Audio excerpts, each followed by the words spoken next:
this team, we're going to stand together and fight this disease.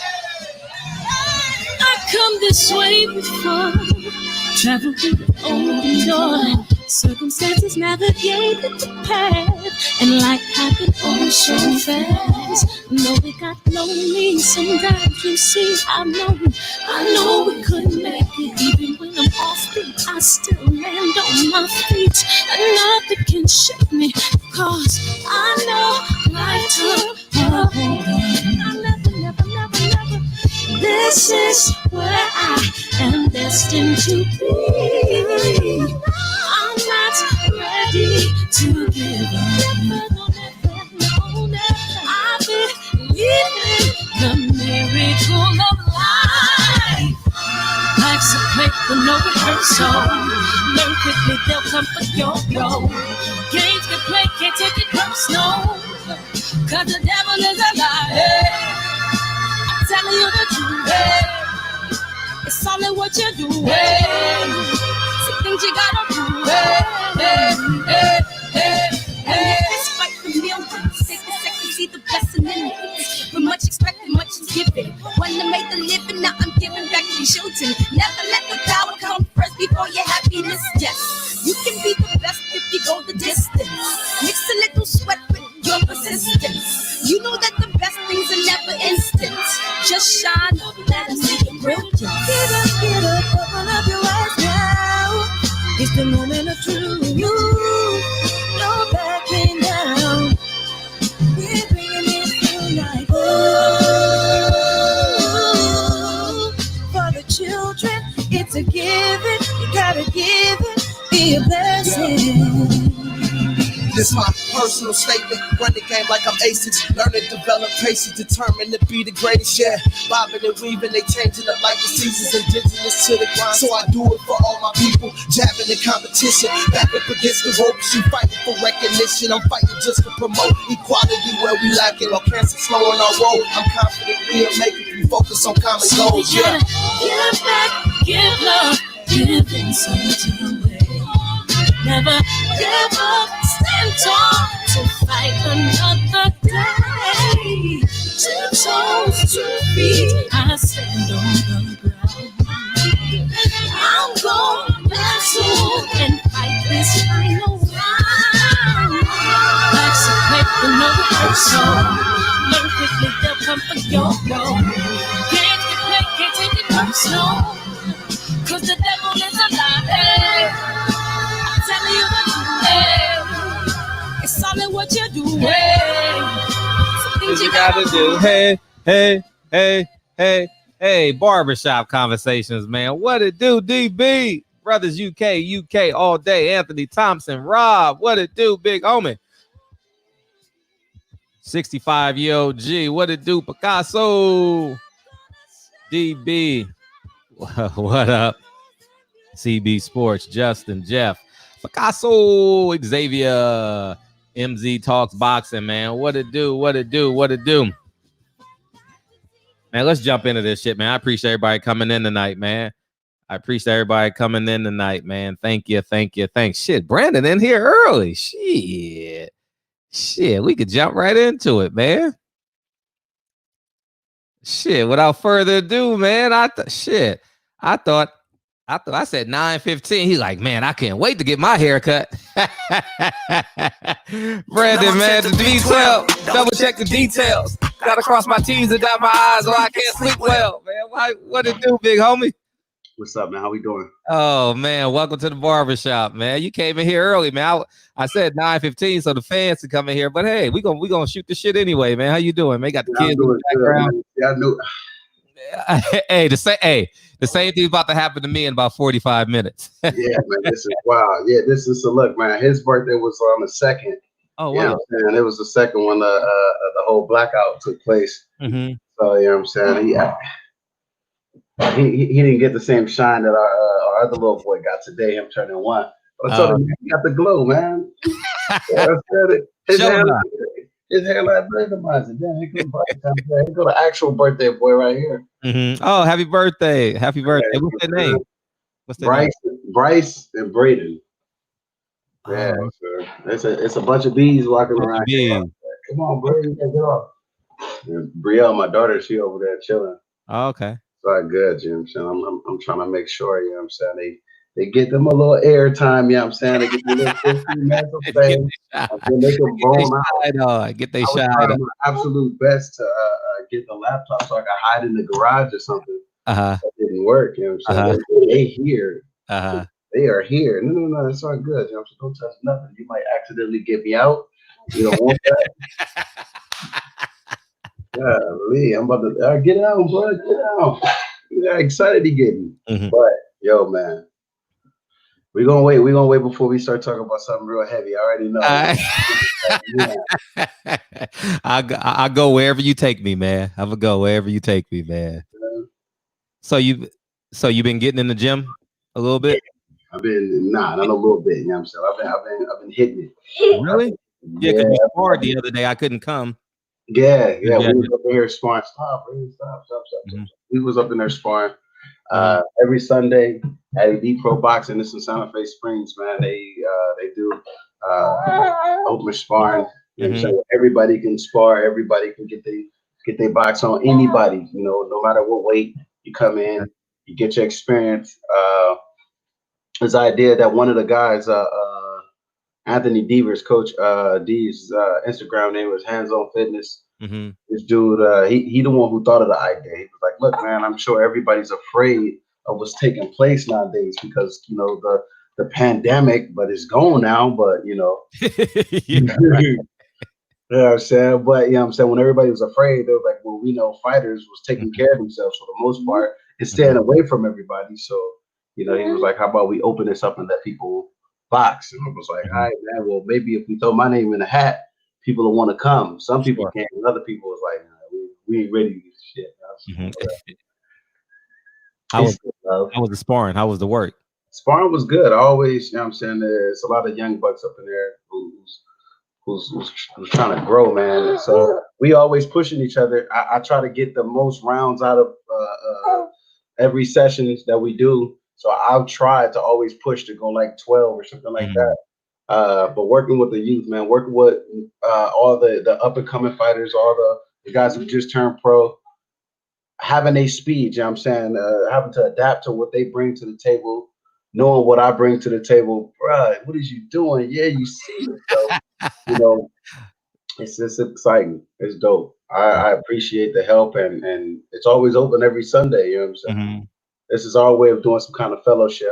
You know what I'm saying? My brotherhood, where we get everybody, you know what I'm saying, no matter your nationality, your background, you know what I'm saying, come be a part of the family and get your spar on. Chill out. Did you get a chance to see Shakur Stevenson tonight? Did you see any of that card? Oh man, I just came in from the gym. I just came. Oh yeah, because you go what from 6 to 8 or whatever? Yeah, so I went, you know, earlier today. I always do, you know what I'm saying, I get in 2 sessions per day, you know what I'm saying, especially around these times. My trainer, I don't get to train with him right now, so I just try to push myself even harder to make sure that I don't turn no corners. How's he doing? His health is okay? Yeah, he's doing real good, man. He's doing real good. He's healthy. I just didn't want to take a risk, you know what I'm saying, just in case if it really did exist. But, you know what I'm saying, now we know it don't, you know what I'm saying, we can go ahead and finish. Daddy. Yes. I know you trying to figure out who British boxing is. Ramon Baez. Yeah. Ramon Baez. Yes. Did you what's your impression of Shakur Stevenson? You know what, I like him, man. I never really seen a whole bunch of his fights, but I like, you know what I'm saying, I like what I saw when I watched him fighting. Period. You know, he got a lot of potential. I mean, and he's showing a lot of growth already. Yeah. You know, right. As long as he keeps doing what he's doing, the sky is the limit. You know what I'm saying? He can be able to do whatever the heck he wants. I feel like, you know what I'm saying, as long as he's staying and you know, as far as he don't, you know, be trying to jump up like everybody else. I know you want to be great and everybody dare to be great, but don't be jumping up. Don't be letting people get in your ear. You know what I'm saying? You can be king of certain divisions, but not all divisions. So, you know what I'm saying? What young kids do you like? Huh? What young kids do you like in the sport of boxing? Look, I ain't gonna lie, man. I low key, I feel like he's He's entertaining. Little Ryan Garcia. Ryan. He's entertaining. But you know, as far as the young up and coming guys, I do like Shakur. What's that guy's name, man? Lopez, man. Tiafimo. I like him. Could we still say Gervonta's one of the young guys? We could still say that. He's right there. Yeah. Well, yeah. So he almost basically said a donor, right? Well, if he's still in that barrel, you know what I'm saying? He's one of my favorite guys to watch. You know what I'm saying? I like the tenacity, you know what I'm saying? The intensity that he brings. Ryan Garcia just got mad today because they only offered him $200,000 for a main event fight. You know what? It's the guys they lining him up to fight. The guys they lining him up to fight. They still doing right by him by picking and choosing. So he can't be picking and choosing the persons. Like you gotta be happy. You know what I'm saying? You're getting. And I know you probably feel, who's he fight? Abner, right? He's supposed to fight Abner Mares, yeah. All right, so I know you were a little upset, but remember, man, Abner ain't fought in a minute and all of that stuff. So you got to take all that stuff into consideration. You know what I'm saying? So it is what it is. How would that fight go, Abner and Ryan? You know what? He's never fought at 130 either. I don't think Abner's fought at 130 yet. He's going from 126 to 135. So I think, as far as Abner goes, good out there. I think fighting Abner for Ryan, it should be kind of one of them situations where Ryan can show his skills off. Because we don't know what kind of condition Abner really is in, but we know Abner's a warrior. He's a warrior. Abner, literally, you know what I'm saying? The way he fights, the way he comes to his fights, we don't know what percentage he's going to be when he's coming to this fight and how his body feels and everything. But honestly, I feel like Abner's got a chance because he's a veteran. Abner's got, way more experience. He knows what it's like being in a fight, a tough fight at that, and being able to go the rounds, you know what I'm saying, through a gritty fight, the whole fight. And we haven't seen that in Ryan yet. We don't know what Ryan's capable of. Absolutely right. Just yet. Yeah. I would say the same thing about most of those young kids. Tiafimo beat Richie Comey. But I think Devin Haney and Shakur Stevenson and Ryan Garcia. Yeah. More so Shakur Stevenson and Devin. I see where they're going. I just want to see them in a with a notable opponent. You know what I'm saying? Yeah. I hear you. I agree. I hear you and I agree. Daddy daycare, you know what I'm saying? Yeah. That's why I put that in the post. Keeping up with the cannons, man. This is no joke. Please. So let's let these kids. I knew it was gonna happen. Just like it happens. It happens. So what's going on with you? You going down to 54? Yeah. I'm definitely going back down to 54. The opportunities, the contender, everything was about 160. How could I turn it down? You know what I'm saying? Sure. I mean, I turned it down multiple times, but then my wife, she kind of got on my case and was like, look, you ain't fought in 3 years. You know what I'm saying? You need to go ahead and put on your big boy pants and stop saying no and finally go accept it. I did. It was a blessing. I won. You know what I'm saying? I got the opportunity to fight Charlo at 160. They wanted me to fight, you know what I'm saying, Triple G at 166. That's way too heavy. 160 is already been pushing it. You know what I'm saying? So fighting at 160, it's all right. It's not that hard of a challenge because I don't have to, you know what I'm saying, really push myself so hard in making weight. I still got to train because every fight is important. Every fight is important as far as training goes. But I'm so used to like pushing myself weight wise as well. Trying to feel like I've depleted myself, and I know, you know what I'm saying, I gave it everything I had. Fighting at 160, I kind of don't feel like that because I'm still able to eat almost whatever I want and get away with it. So at me knowing that, sometimes I don't eat bad, but I'll eat more than I would normally eat. And you know what I'm saying, when I'm fighting at 154, I push myself, and the meals get a little smaller, and I eat a little more, but like I said, the meals get a little smaller. So then I feel it, and then that brings the intensity. You know what I'm saying? You're like, Brandon, what? You know what I'm saying? You get all of that. You get all of that. You know what I'm saying? Yeah. Me fighting at 160, I'm telling you, you know what I'm saying? It was almost as if I already stayed in Hawaii. You know what I'm saying? I was just on vacation. talk about. We'll talk about Triple G second, but talk about the experience in fighting Jamal Charlo. I was actually there. Talk about, because I'm pretty sure some people here has never really heard you talk about that fight at all. Man, look, I expected for him to be everything he was. I never, you know what I'm saying, doubted him, never doubted his skills. He's one of the top fighters for a reason. But just keeping it 100, you couldn't tell me that I didn't belong in the ring with these guys. You couldn't have told me anything like that. And I felt like I showed that night of the fight. All right, Brady, you got to get on, bro. You got to get on because you scared me. I don't want you to fall. Get on. Get on. I don't want you to fall, man. Nah, I know it's okay, Brad, but please, I don't want you to fall. You know what I'm saying? It's gonna look bad. This is all over the internet. You know what I'm saying? I don't care if something fall. He just keep the interview going. You know what I'm saying? It's gonna be a bad look. You know what I'm saying? We already going through something on the streets right now. I gotta show. We gotta show we care. All right? Give me pound. You know what I'm saying? So, what you said, my sister? Hey, bless your heart. So what they got a super chat. So if the fans want to ask you a question, they just make a donation to the channel and they ask you. And feel free to break your questions anytime to answer the question. If you don't want to answer, just let it go. All right.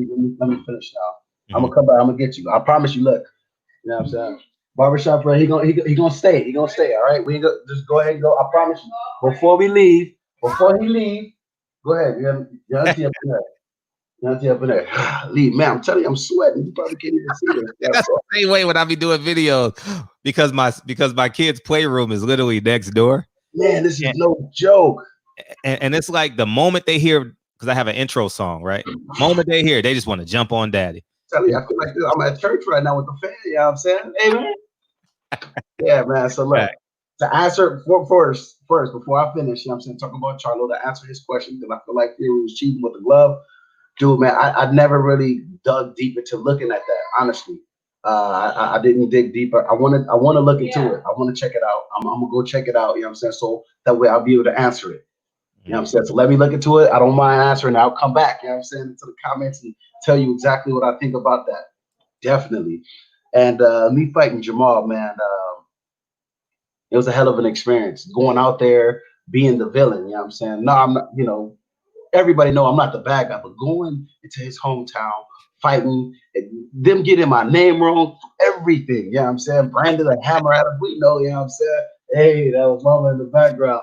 But we know, you know what I'm saying, like that ain't my name. They, you know, it was modern warfare, whether I liked it or not. You know what I'm saying? And I understood who was the champion. I understood what was going in. And I understood they wanted me to, you know what I'm saying, without agreeing to it, play the role, you know what I'm saying, know my role and just be a number. But, you know what I'm saying, I was up in there, you know what I'm saying, mentally I was on some other stuff. I was up in there thinking, you know what I'm saying, we here to dethrone.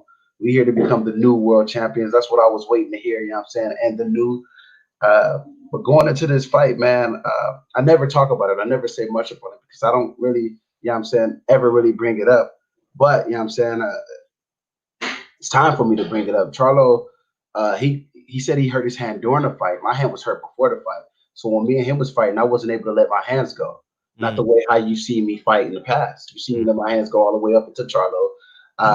And then you'll wonder, we was right in position and able to engage, letting our hands go, but you just didn't see me really execute the way how I was executing with the other fights, the previous fights. Because I had a hand injury. It was during sparring. I tried to hit a guy with a body shot. He caught it with his elbow. I was done, but they asked me, you know, do you want to take the fight? Do you want to continue? And I was like, yeah, this is one of the biggest opportunities in the world. At the time, it was for a silver belt, which got pushed on to the world title in itself.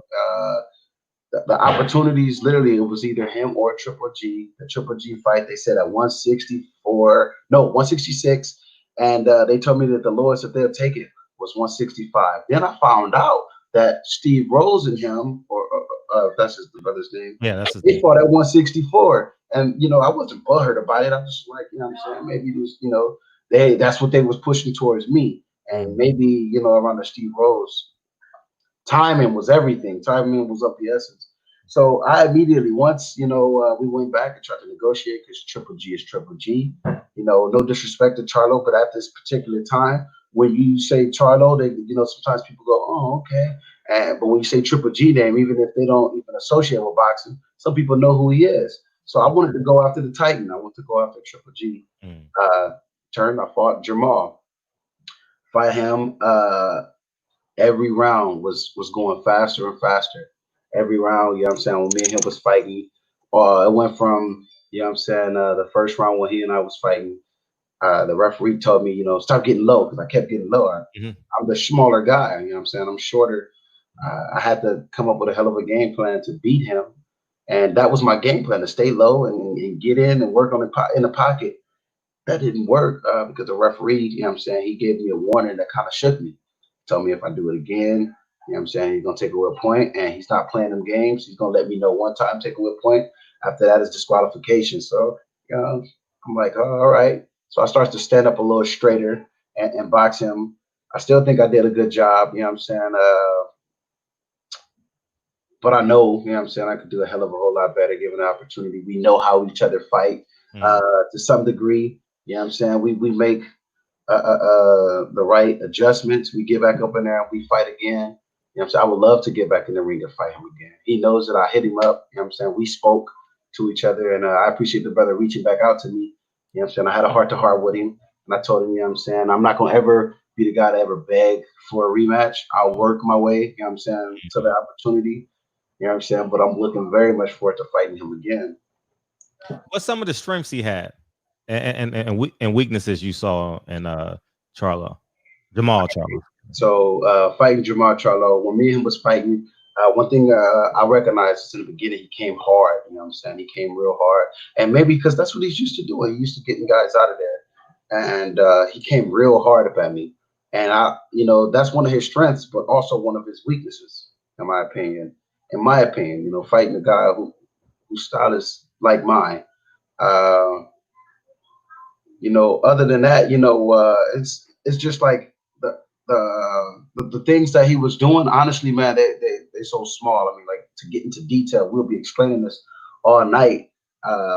But truthfully speaking, man, it was just more so of like, while he's punching and while I'm engaging with him, it's small pockets that every fighter have openings upon, and that's what I saw. You know, because he's throwing bigger punches, and he needed to throw those bigger punches to kind of keep me at bay, to kind of keep me off of him. Because had he been throwing, you know, less aggressive punches, then that probably could have, you know, switched the game plan up. You know what I'm saying, as far as it go. But I was kind of already dead as far as my arm goes. My left arm, it was my left arm.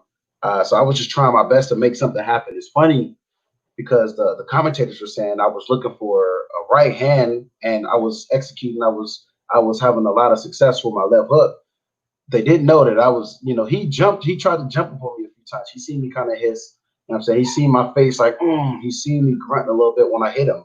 Or if I did swing with my hand. He saw that. So that's why sometimes you'll see me hit him, and then you'll see me kind of pull back, and you'll see him coming forward.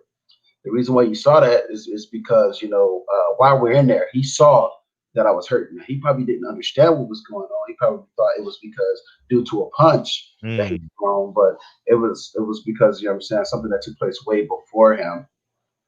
And but like I said, man, I can't take anything from him. We put on a hell of a performance. He did his job. He won. He's fast. He's strong. He's got good timing. You know, he's got a good jab. Honestly, I think, you know what I'm saying, him matching up with a lot of guys today, most of the guys, I feel like he'll beat them. And he'll beat them and make them look bad. You know what I'm saying? And that's the truth. I'm not just saying that because it's like, oh, he beat me, I gotta bump him up. You know what I'm saying? No. You know what I'm saying? Pride, ego, everything going when I say this, and I mean that. You know what I'm saying? I feel like he can beat a hell of a whole lot of people. I just want to say this, you know what I'm saying? I feel like, you know what I'm saying, we fight again. You know what I'm saying? We both 100%. There's a huge percent that I'll beat him. You know what I'm saying? Triple G. What? So were you offered because I remember I was getting the reports. It was simultaneously where you had to make a decision. Yeah. Are those facts or no? 100% fact. Okay. Talk about the process and the negotiation with Triple G. All right. And some of the inside. And I ain't even lying to you, bro. It was on a Friday. It was on a Friday. They offered me for me to fight Triple G. And literally, there was like, oh yeah, it's got to be up 166. And then it was like, it might be in New York. And I was thinking like, damn, but he fight at the Forum sometimes. You know what I mean? So I'm like, why not? You know what I'm saying? Make it seem like it was in favor of me. Fight at the Forum like you normally do. You got love there, so let's do it here. And I asked them to ask that. And I asked them to bump up the money a little bit because I felt like they was lowballing me. I'm not gonna lie. I was like, you know, I get them things up. You know what I'm saying? I made this much on the Contender, and you're gonna turn around and shoot me something. Come on, man. We can't be trying to match the Contender or nothing like that. You Triple G, you just Titan. You who you are. And I don't care if this is your first fight coming back. You know what I'm saying? Everything you got, I want a piece of. You know what I'm saying? You offering me this fight, well, why not make it, you know what I'm saying, somewhat enticing? Literally, man, that Monday, they was like, oh, hey, man, Jamal Charlo team, they hit us up and they said, you know, if you want to take the fight with Jamal. And I was like, well, what they offering? Just like that. Literally. Just like that. Because, like, literally, once they said Jamal had asked for me to take the fight, I was like, all right, this could be a hell of an opportunity because I could showcase my skills to these people. And maybe they like what they see. Maybe they'll want to work with me. You know what I'm saying? Maybe we could work something out. And they came back with the numbers. They came back, and I all I did was I was like, look, tell Triple G and them right now, you know what I'm saying? They about to be overlooked. No disrespect, but you know what I'm saying, as far as what's happening here. And they was like, oh, well, at first they were trying to play hardball. It was like, well, you know what I'm saying, we can get anybody. And I was like, well, then go get anybody. Go get anybody. You guys offer me this. Don't try to turn around and make it seem like, you know, like y'all doing me a favor. Nah, man, you know what I'm saying? This is a sport, this is a business, and I'm learning to be a better businessman. So let's not play those kind of games. And I was like, all right. So at that point, I already made up my mind. That Monday night, I ain't lying to you, I already made up my mind. I just want to see what they can bring to the table, change my mind. And sure enough, they didn't try to really change my mind. They said, okay, we'll take it from 166 to 165. And I was just like, damn, all right. Well, I still love y'all, you know what I'm saying? And that was it. Money with astronomical difference between the two? Yep. Really? Yeah, man. It was a huge difference. Mm-hmm. You know what I'm saying? One fight you go into, you know what I'm saying? I don't want to necessarily throw numbers out there. No, I don't want the numbers. I just want to. But I you know what I'm saying? Hold on, where's the camera? You know what I'm saying? It makes sense, you know what I'm saying? I had to get the camera, you know what I'm saying? Like, I don't want to necessarily say numbers. I don't want to throw numbers out there. But it just wasn't fair to me. It wasn't fair to my team, man. And everybody know I like to crack jokes, you know what I'm saying? That's why I showed the scale. But, you know what I'm saying? Like I said, man, I love to Triple G and what he's done for him and his team, you know what I'm saying? You know, most of us want to try to execute and do the same thing and better, you know what I'm saying, ourselves. But that definitely wasn't the route I felt like it would be, especially, you know, me winning him. And then, you know, that what could have came from that, it definitely wasn't going to be, you know what I'm saying, like, oh, so you only fought for this much, and yeah, you beat him, man, but, you know, he was fading, or, you know, it could have been any kind of bullcrap thrown behind, you know what I'm saying, the W that I've earned over him, which I felt, you know what I'm saying, I would have beat him, which I feel I can beat him. You know what I'm saying? He, you know, he's not as athletic. Yes, he's strong. We know each other, you know what I'm saying? We've sparred. Oh, you sparred Triple G. How many rounds? We've sparred. How many rounds? We sparred a week worth of sparring.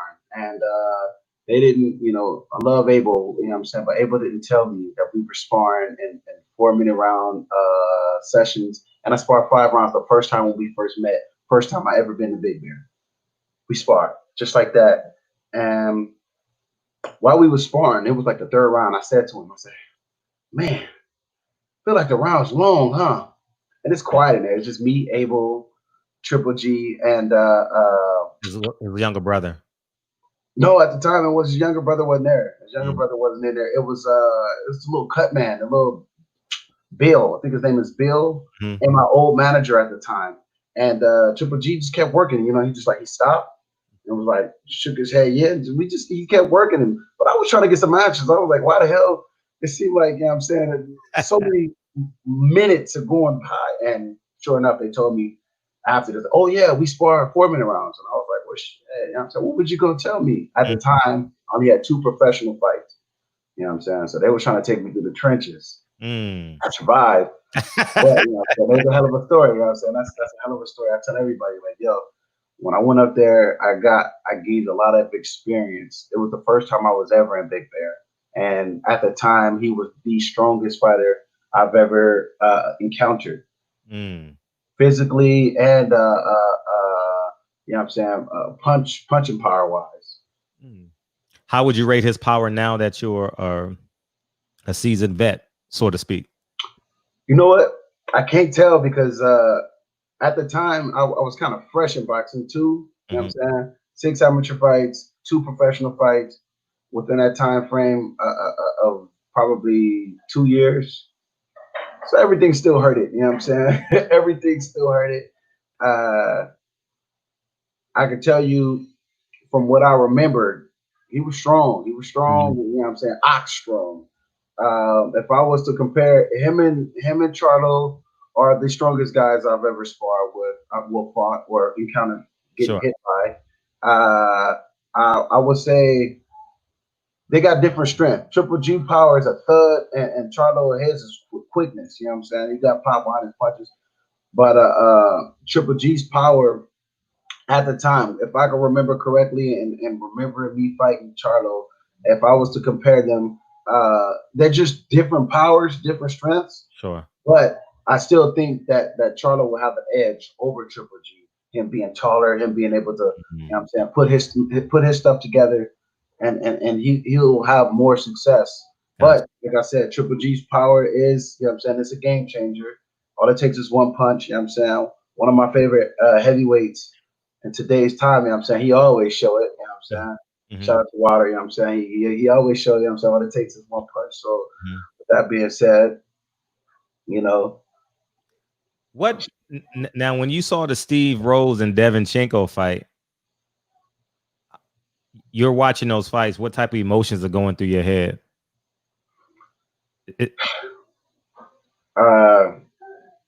Actually, man, I was Devinchenko is a good fighter.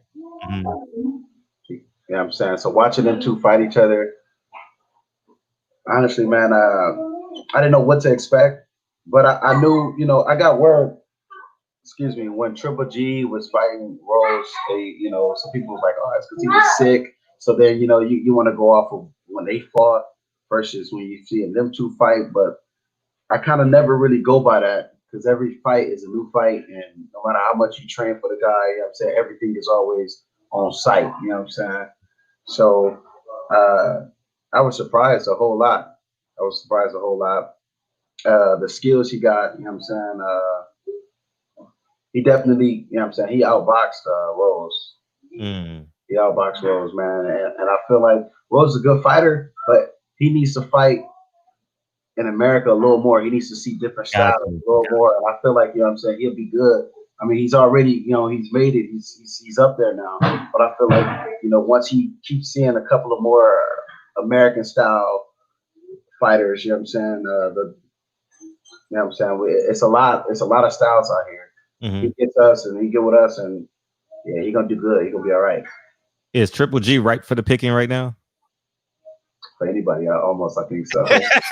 You think he's right for the picking? I saw his last fight against Devinchenko, and I'm like, he's ready. Like, he's definitely is ready to go timber. You know what I mean? You know what I'm saying? You just need the right guy. You know what I'm saying? You need the right guy. You know what I'm saying? A likable guy. You can be like, yo, man, he made him timber. You know what I'm saying? I'm so proud of him who made him timber. You know what I'm saying? So, give me that call. So you moving down to 154, man. Yeah. I always say in the barbershop, the 154 division is the best in boxing. You know, who would you want at 54? I ain't no beggar, I ain't no chaser, you know what I'm saying? I would love to fight any and all of them dudes. I remember when we was in the gym, I kept cracking jokes to you about fighting Jamel. Remember? Kept cracking jokes about me fighting Jamel, you know what I'm saying? That was me and my feelings, you know what I'm saying? That was me and my feelings. But truthfully speaking, I would love to get in the ring with any of those guys. They all showed, you know what I'm saying, that they're worthy of fighting. I hope they don't write me off, you know what I'm saying? I hope they don't write me off because I'm coming. I'm gunning for every last one of these guys.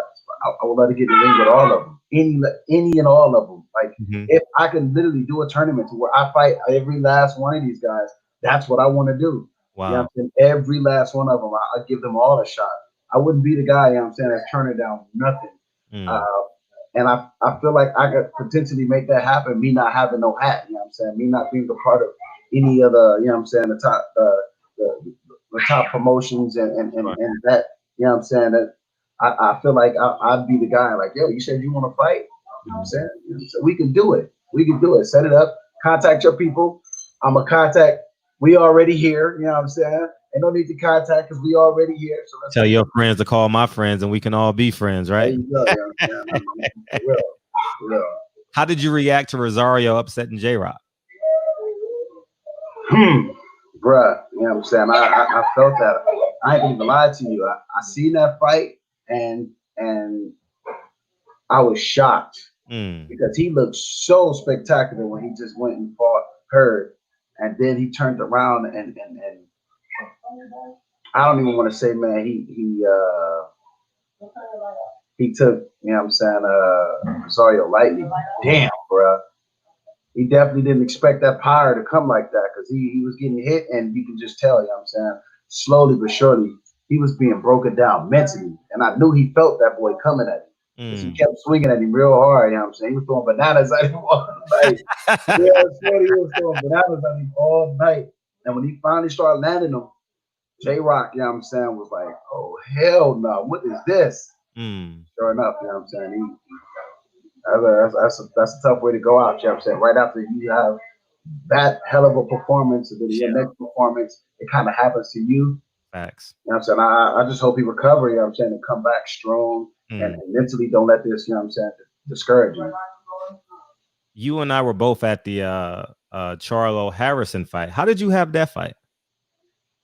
Before round 10 or 9, whenever it stopped, 11. Man, honestly, I felt like Harrison was trying to break him down mentally and physically, just trying to break him down. Charlo was landing power shots, you know what I'm saying? He was hitting him, but Tony kept just taking them, absorbing them. And I'm saying, literally, I'm talking to people around me, saying to myself, why is Tony absorbing this? He can move a little, just move a little. You ain't gotta take it all, you know what I'm saying? You gotta absorb everything.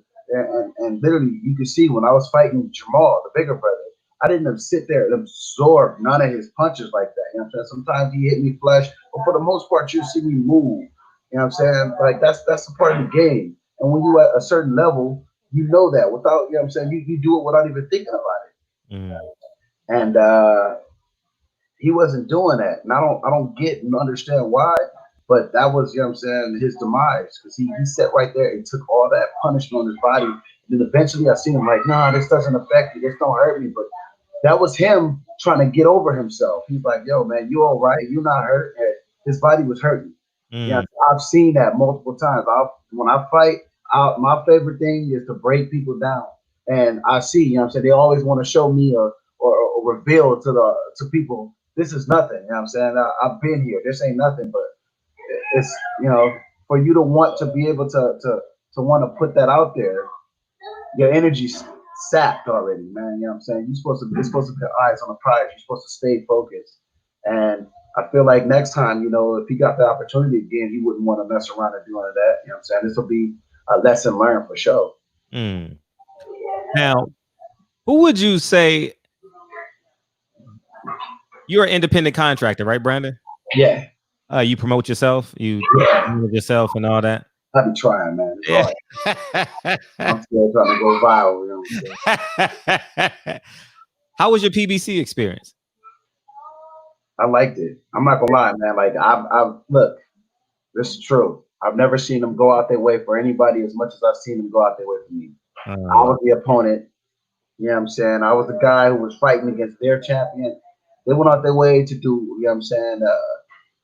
They did interviews. They did, they you know what I'm saying? They treated me as if I was their fighter going to go dethrone their champion. And, you know, I'm just keeping it 100. I appreciated that. They wanted to find out about my background, my history, where I came from, and you know what I'm saying, how my life changed from boxing and where was I before boxing. They want to know about my family. man, there's a lot of stuff, that I wasn't expecting for them to do, but happy, you know what I'm saying, that they was willing to dig in that deep and go that extra mile for me. I've never seen them do that for another fighter. And if they have, I just haven't paid it no attention, you know what I'm saying? But truthfully speaking, man, they went out their way for me. I appreciate that.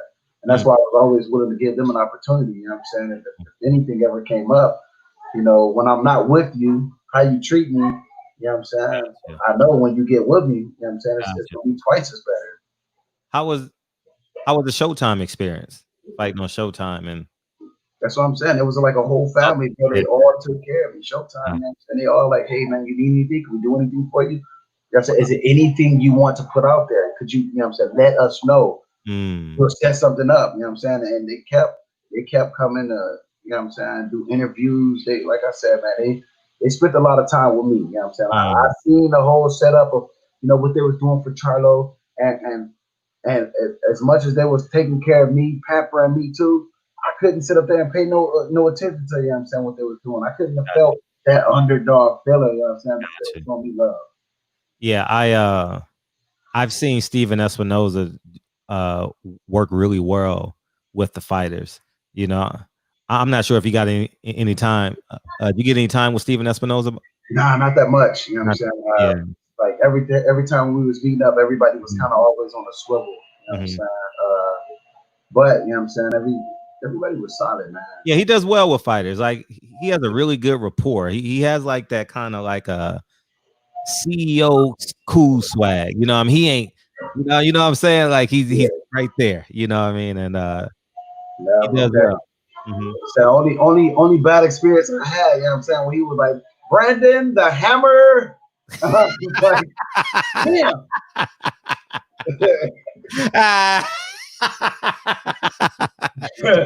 Hey, did you stay sitting down or did you get up? No, remember, look, man, they kept telling me, walk out. And I was like, nah, man, that ain't my name. At least if you gonna call it, I made sure the camera could read my lips. I was like, yo, that ain't my name. At least if you gonna call me out, say my name. And I started walking. And yeah, man, it was funny, man. But the atmosphere was crazy up in there. It was sold out. The fight was sold out. That's what's up, bro. Yeah, it was sold out because I actually it was sold out, and I saw the employees in the arena making some money. You know what I mean? they were out there on the side making a few bucks. You know what I'm saying? So how do you feel about what's going on in the world, man? Let's start with George Floyd. Bro, man, it's a shame, bro. It's a shame. I know, me and you was talking about it a little bit. I feel like it's a shame, man. And then the direction that everything is going because of it, I feel like, you know what I'm saying, everybody could have went about it a different way, and we could have taken care of this a hell of a whole lot better. That's real. Now, have you ever been confronted by the police? Any chance? Yeah. Really? Yeah, I've been confronted by the police. Yo, bro, look, man, I grew up 120th between Avalon and Central, Los Angeles, you know what I'm saying? So, like, literally, bro. Johnson Park. Yeah, man, my grandma stayed in the projects. You know what I'm saying? I grew up, you know what I'm saying, across the street. Once you cross the street from where I stayed, you in Compton. Like, I'm just keeping it all the way 100, man. I've been pulled over. I've been, you know what I'm saying, officers come drive up so close up on me, I'm thinking they about to hit me. You know what I'm saying? Car hot, they making me jump, you know what I'm saying? Put my hands on the car, try to, like, all of that, bro. I'm just keeping it 100, you know what I'm saying? The thing about it is like, I'm big on believing, you know what I'm saying, every voice have a different tone. I'm big on believing that. When I dealt with a lot of bad officers who was believing in, you know what I'm saying, they power so much, you know what I'm saying? Like, I literally, truthfully speaking, man, it wasn't, sometimes it wasn't always a white cop, bro. It was cops that looked like us. Wow. A lot of times, bro, I'll be like, yo, bro, what's up? And I'm not your bro. And I'm like, all right, then, my man, call me sir. Call me sir. I remember, like, I'm just keeping on. That's why I'm like going through all of this stuff, man. I feel like people who really went through something, who've been through something, and this is just from my experience, from what I'm looking at, and I listen to people talk. I feel like people who lived it and who went through it, they don't like to go through this. They don't like to, like, when you go talk to a veteran who went to war, Vietnam and Desert Storm and all that. You talk to them about war, they tell you like, yeah, they did it. They're not, you know, they don't want to go back to that. They did it. It's in the past. It's behind them. They want to grow from it. You know, I feel like people who legit really went through this, they want this shit to end. It's not even get it twisted. They want it to be end, but they want it. They want us to all grow from it and get over this. You know what I'm saying? Like I talked to, like I said, Dub, my trainer, who really he's from, you know what I'm saying, the South, Mississippi, and I talked to him extensively about this, and I want to know how he felt about it. He was like, "Man, this is sad. This is sad." And then he told me at the end, he said, "But Brandon, look, man, we do this to ourselves too." He said, and it's so hard for people to recognize, to respect us when we out here doing it to ourselves. And he was like, "Look, Brandon, man, I love you like I love my own kids." And then he was like, he was just basically telling me stories about, like, you know what I'm saying, he seen crosses on fire in front of his house and how his family, you know what I'm saying, they went to go get their barrel buck shotguns, you know what I'm saying, they outside waiting to see, you know what I'm saying, who gonna come up. And he said that to say that he's seen a huge change, because he went to war too. That he see a huge change in people. And he was like, he know, you know, the anger that everybody have, but he said, imagine actually living through all the stuff that happened. Like he said, yeah, you see what's taking place now. But Brandon, I'm over 80. You know how many times I've seen this? You know how many times, he said, but you know, what you don't know, Brandon, is from my point of view, times is getting better. And every time somebody have a kid and they keep grow up, and I'm able to see their kid, they growing up and they getting better. So when I say everybody has their own tone, you know what I'm saying? Everybody have a voice, but just different tones. I see things a little different, you know what I'm saying? I didn't agree with destroying, you know what I'm saying, where we stand, where we lay. You know, I didn't agree with that. And I understand, it's not getting twisted, I understand why people are doing it, but I just didn't agree with that. I was like, look, man, they making chess moves with us, but we making checker moves back. And I felt that way. I still do. I felt like, you know, if you felt the police was doing something towards us, that we address them, that we go after them. And that might sound harsh, but it's the truth. If you felt, you know what I'm saying, don't go, because at this point, what we doing is like in the neighborhoods is known as drive-by. So anybody can get it, you know what I'm saying? And that shouldn't be the target. You should go after who's been doing this to you forever, you know what I'm saying? So then, you know, if you once you dig into deep into that, you go, all right, so the cops been doing it? No. Who gave the cops this law to go and do it? So then you find out, no, so you got a higher power cop. So then you go after who, you know what I'm saying? So that was my thing. You know, like I felt like, you know what I'm saying, like channel that energy. Who you supposed to be going after? Know it. Do a little research, figure out, you know what I'm saying, get these people out of office or get them, you know what I'm saying, do what you're supposed to do to, you know what I'm saying, like go after them, don't be tactical about it, you know what I'm saying. One thing boxing taught me was protect yourself at all times. They didn't just say that in the ring. Use that as out, you know what I'm saying? Every day is a fight for us, you know what I'm saying? Me being a professional fighter, coming from nothing, not having nobody teach me boxing from the beginning, you know what I'm saying? I didn't have no family member. I just was like, yo, I'm a box because I'm pretty good at fight night champions, you know what I'm saying? Like, so, and that's the truth. That's the truth, by the way, you know what I'm saying? Fight night, the video game, is what like ultimately pushed me to want to really pursue being a boxer, and that's the truth. That's the truth. The video game fight night changed my life. Yeah, but, yeah. So I feel like, you know what I'm saying, like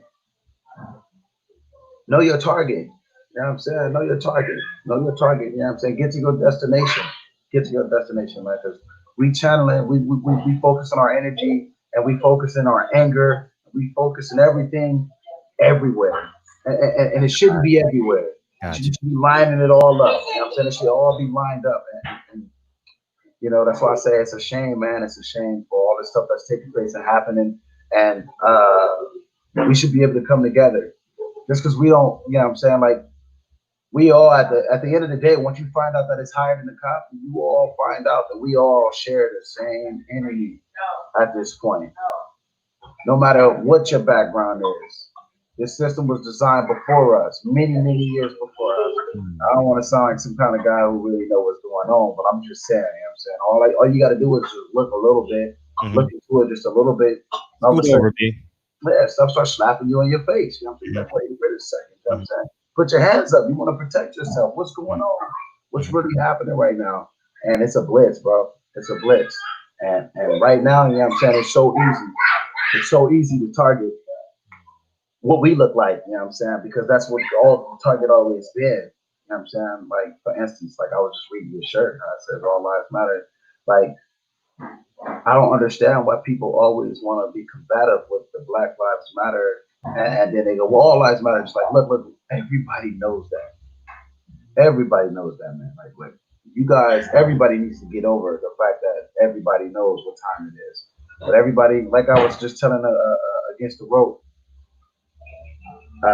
podcast, all Black people want to do was start at the same starting line. The same starting line. We're not asking for you to put us up front. We're not asking for you to.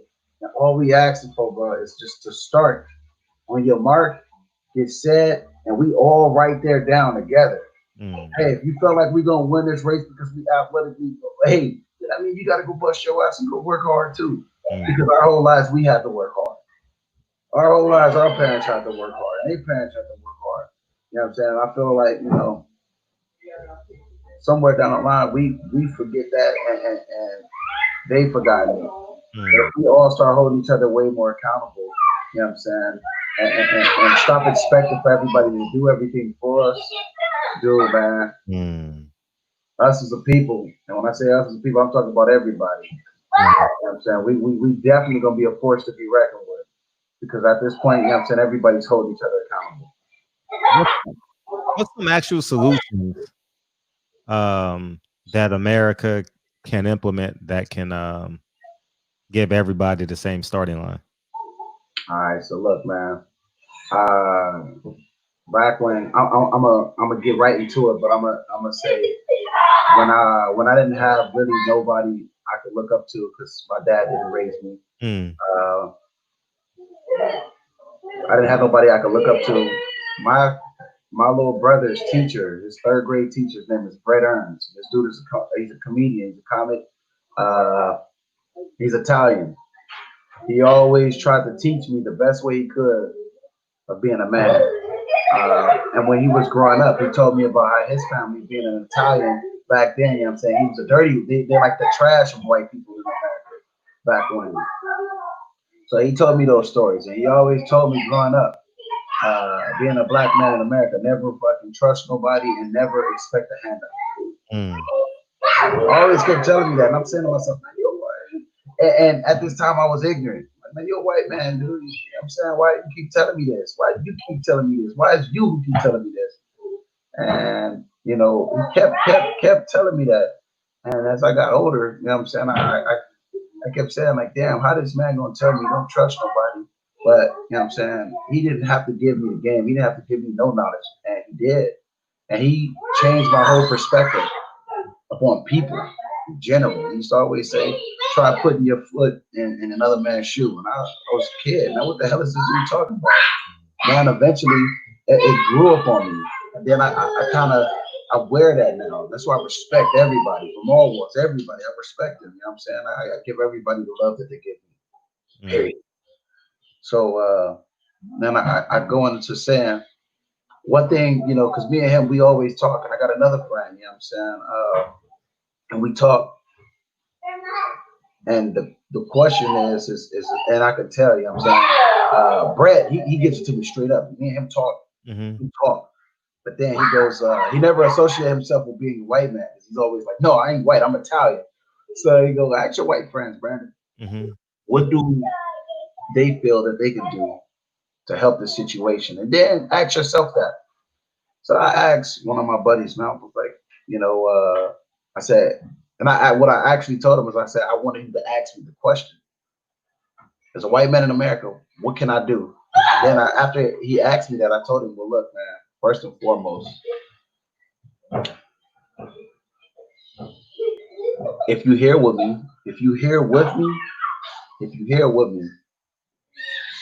then speak with me. Don't try to speak over me.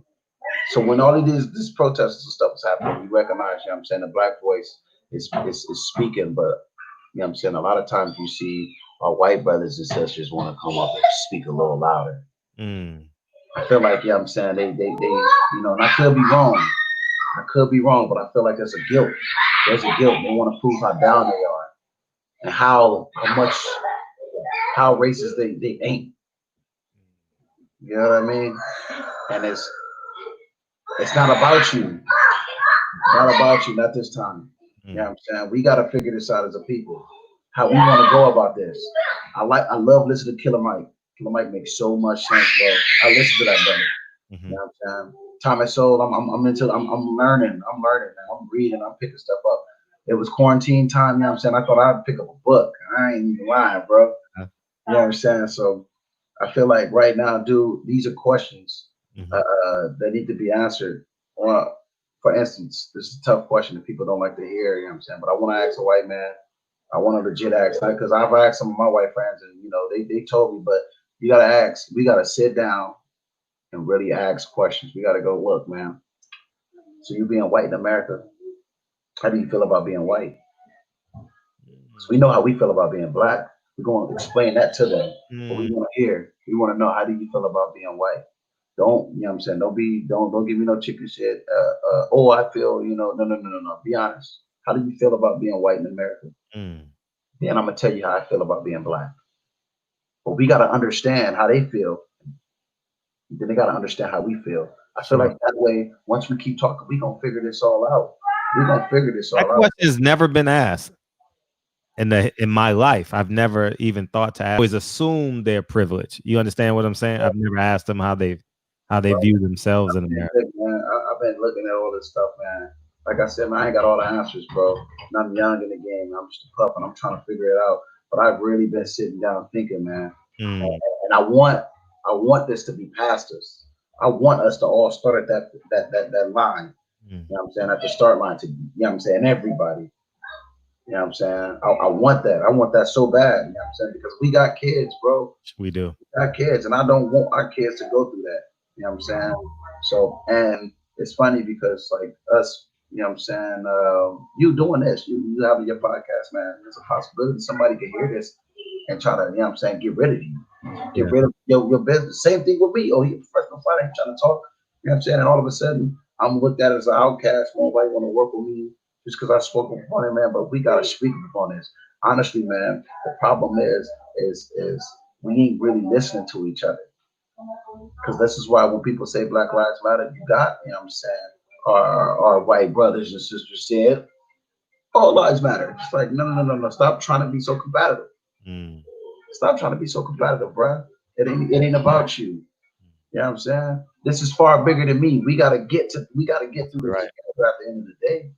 So with that being said, you know what I'm saying? How do you feel about being a white man in America? Now ask me, how do I feel like, you know what I'm saying, being black in America? So now, after we just gave each other that, you know what I'm saying, after we just finished talking about it, now we're gonna go like this. How can we make each other feel equal? And then share that, spread that. Because once me and you start feeling equal, whomever got the power, you know what I'm saying, to try to get in the way of anything, whose power is above us, you know what I'm saying, eventually if we all came together upon this shit, you know what I'm saying, honestly, we turn toward them and go, no, because we figured our differences out. We didn't work this out. We here now. Where you at? You know what I'm saying? And that could be whomever. Like I said, man, whether it be government or, you know what I'm saying? That's why I just encourage everybody to go do some research and read. And look at both sides. I ain't saying no side is better than, you know what I'm saying? Like Killer Mike has said, he said it best, you know what I'm saying? You know what I'm saying? When Candace Owens and T.I. was on the P. Diddy show, they were arguing. He was like, look at two free people arguing about the better master. Both sides, you know what I'm saying? Whether you be Democrat or Republican, they both pushing an agenda. So it has to be hip to check it out, you know what I'm saying? And look into it and say what we want. Because it's what we want. Ultimately, it's what we want. But right now, we don't know what we want because we ain't listening to each other talk. We got to listen to each other talk. We have to listen listen. We have to listen. Don't speak. Just listen. Then we're gonna answer after they listen. So once we finish listening to each other, then we're gonna come up with a solution. Then we'll come up with answers. Can we trust politicians, or do you think we have to do it as a brother and a sisterhood? Man, that's tough, because I'm not gonna lie to you, man. Like I said, dude, me sitting this quarantine, you know what I'm saying, it definitely opened my eyes. I don't feel like you can trust a politician that much, because you know what I'm saying, politicians are you know what I'm saying, and I don't say this, you know what I'm saying, to discredit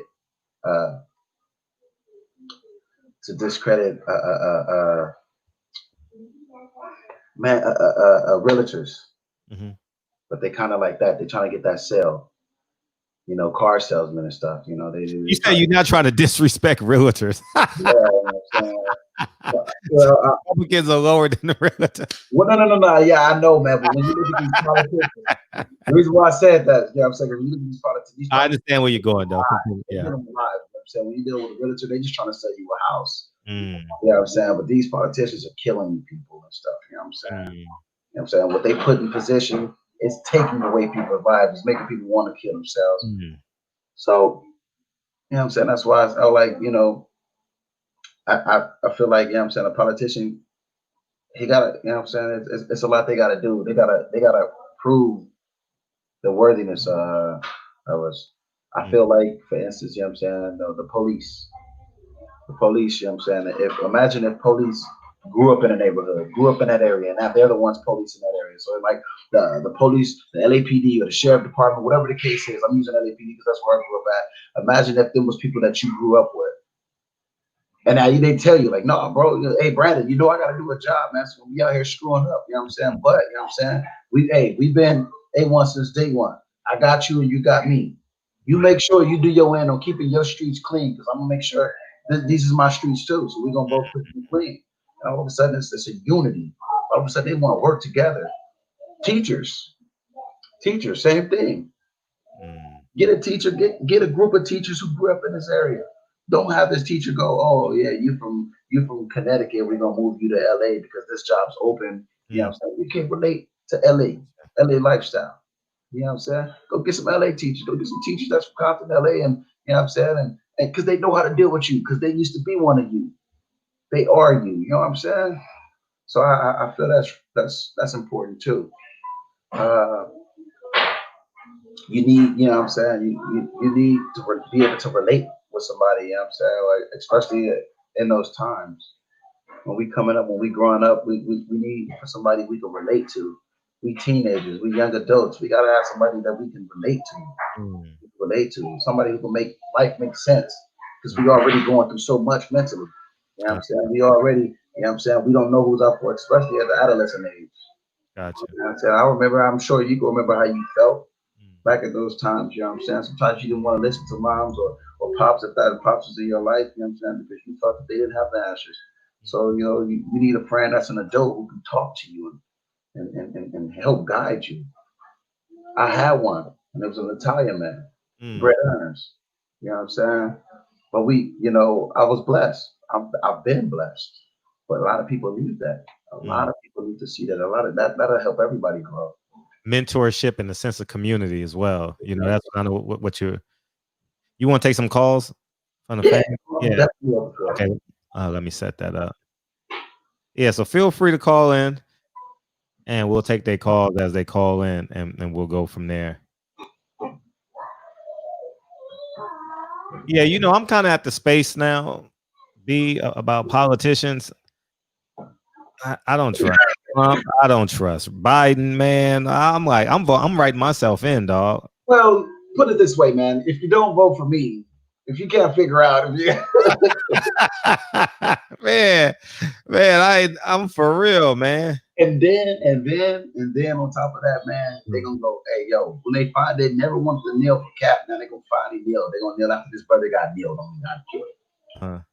And then they're gonna wear African colors, bro. Which means they don't even acknowledge us as being Americans, man. That's on a different episode, though, yeah, man. When I saw them take a knee, I says, but see, it's a double-edged sword. in a negative way for them, because if they wearing kente cloths and they kneeling, they knew all along. Exactly. You understand what I'm saying? Like, you knew we were oppressed. Yeah, but that's why I'm saying, man, that's why I want people to read a little bit, man. Just a little bit, dude. Go read a little bit, man. Just go, like I said, man. You know what I'm saying? Look at both sides.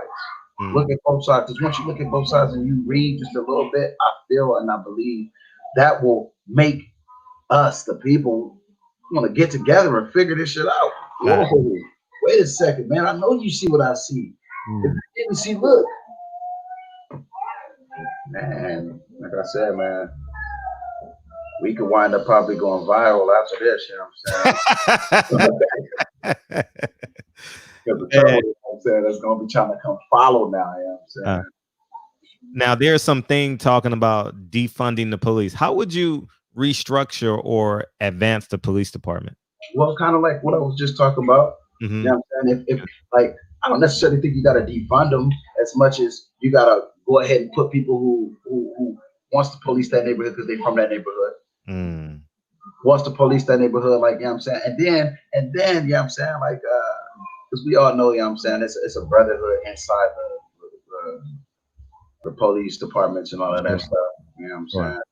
We know it's a brotherhood. Ice Cube just put it up, you know what I'm saying, on his Twitter and all that stuff. They're mercenaries and all of that stuff. That's something out of our league, bro.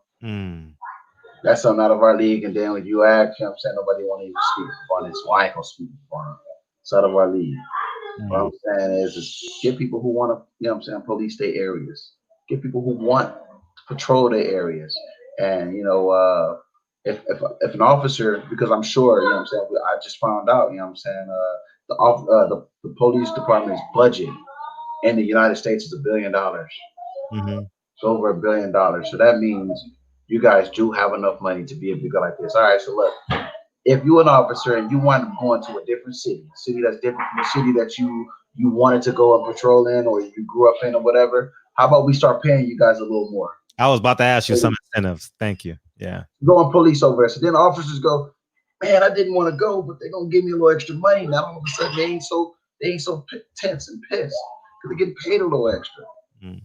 Yeah, I said money make the world go round. Remember that saying? Well, we're using, you know what I'm saying? If y'all know what time it is, that's what I'm saying. Like the people who's in position to make these moves. Like, come on, man. I'm sure you guys, this had to run through you guys' intelligent minds. You know what I'm saying? Now you got street folk out here coming up with these plans and ideas for you. You know what I'm saying? Like, come on, man. I feel like that's what a movement they could definitely win. Like, look, dude, okay, you from Culver City, you patrolling out in Culver City. We want you to be in Anaheim now. So now you got to make that drive. But why you going to Anaheim? Why you in Anaheim now? We're going to pay you this amount of money per hour. That cop ain't going to give a god. He ain't going to care. He ain't going to care because now he know, you know, it's being paid for. And they can afford it. Yeah, they can afford it. Man, if they can afford all that weaponry, man, they can afford to do anything. You know, it's like because I was listening to the mayor of Indianapolis, and I was listening to Joe Biden, and actually the mayor from Buffalo. Have you heard the mayor from Buffalo speak about that old white man that he failed? Did you see that clip? He failed, and he sided on the side of the police union about the 57 officers. Right. How powerful they are. You know, that politicians are afraid to lose that block of vote and or donations, you know. They tread lightly when they talk about police. Honestly, man, don't imagine they stop. Imagine they do stop the cops. You know what I'm saying? They stop funding police departments and all of that stuff. You know what that's gonna do. We're gonna be wide open for everything. You know what I'm saying? We're gonna be completely wide open for everything, and that's everybody. Nobody want that. When you see kids playing at a park or at a school on recess and stuff, this is why we have adult supervision there. You know what I'm saying? To kind of watch that stuff. Now, I'm not saying we kids, we adults, but sometimes, you know what I'm saying, things don't go right. You know what I'm saying? Things don't go the way we meant for them to go. Imagine if there's no consequences. Come on, man. I know I was one of those kids who grew up in it. You know what I'm saying? We need for people to do their job. We need them. The thing is we so upset on, I'm saying, how they've handled their power. Mm. But that's what I'm saying. Like, who gave you the power? We got to go after them. We're gonna go after you, but we got to go after who gave you the power. Who gave you to say so? Then we got to prove to y'all. You know what I'm saying? It's not y'all say so. It's ours say so. It's ours. We give y'all the power. Yeah. We know our punishments. What should be their punishments for misconduct? Very simple. I thought of that too.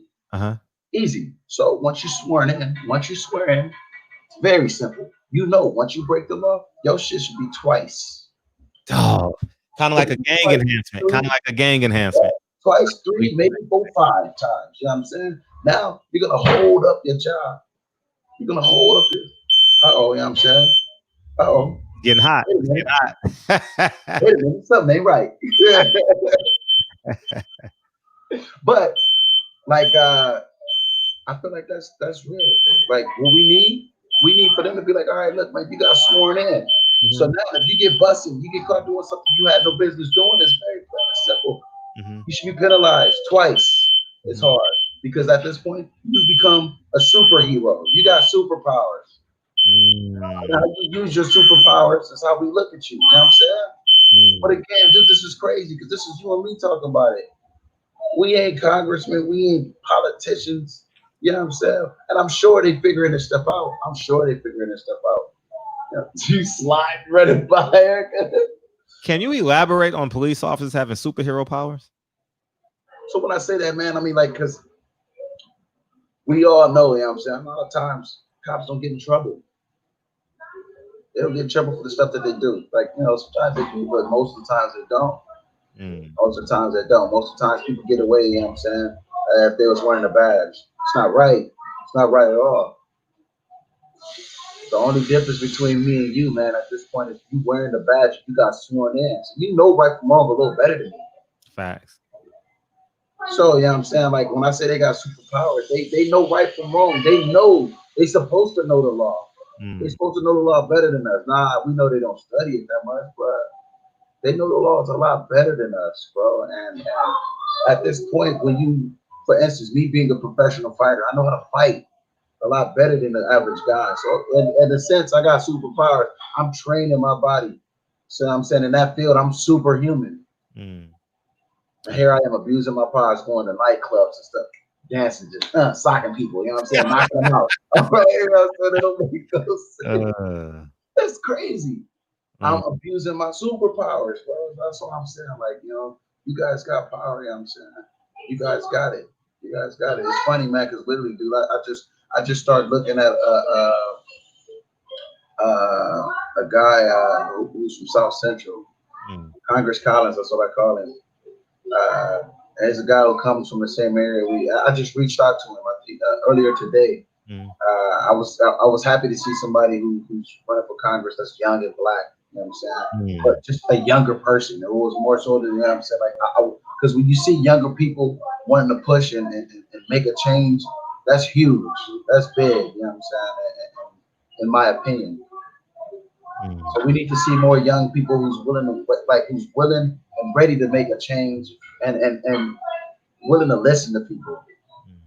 That's what we want, man. We want to be heard. We want to be listened to. That's why I said it's extremely important, bro. It's extremely important for us to sit down and go, all right, okay, black man, what you looking for? Well, I'm looking for this, man. I want this, I want that. All right, white brother. All right, white man. Go. We gotta listen to everybody, you know what I'm saying? Because we all sharing this earth, bro. We all sharing it at the end of the day. We all sharing it. We gotta figure it out. You know what I'm saying? One thing I always tell all my friends, you know what I'm saying, when we got down, when all this stuff was taking place and all this stuff was happening, you start to see, you know what I'm saying, everybody a division. People like, nah, when you over here with that, you know, gotcha. You know, we over here, we brown, we black, I'm like, but yo, at the end of the day, I love burritos and tacos too, baby. Come on now. You know what I'm saying? Don't be counting me out. You know what I'm saying? Don't be counting me out. You know what I'm saying? We all in this thing together, bro. If you dig back further, you know what I'm saying, deep enough, you find out we in this together. We share some of the same traits. I laugh at all of my Mexican homies, man. They'd be like, yo, because I always tell them when I was growing up, my mama, she'd take off her flip flop and whoop me. They're like, oh shit, your mama's like our grandmas and moms. I'm like, no. That's a community thing, bro. I bet you go ask them and anybody who was black who got chastised, who got whooped by their mama. Then she took that damn house. She took off whatever was close. You know what I'm saying? That's what she was gonna get you with. So we all find out once we start listening to each other, we all got a lot in common. So just start listening to each other. Start talking and listening. What do you think is going to be the end result to what's going on in America right now? Man, it's so crazy to say. It's so crazy to say what's going to be the end result because how everything is happening. You know what I'm saying?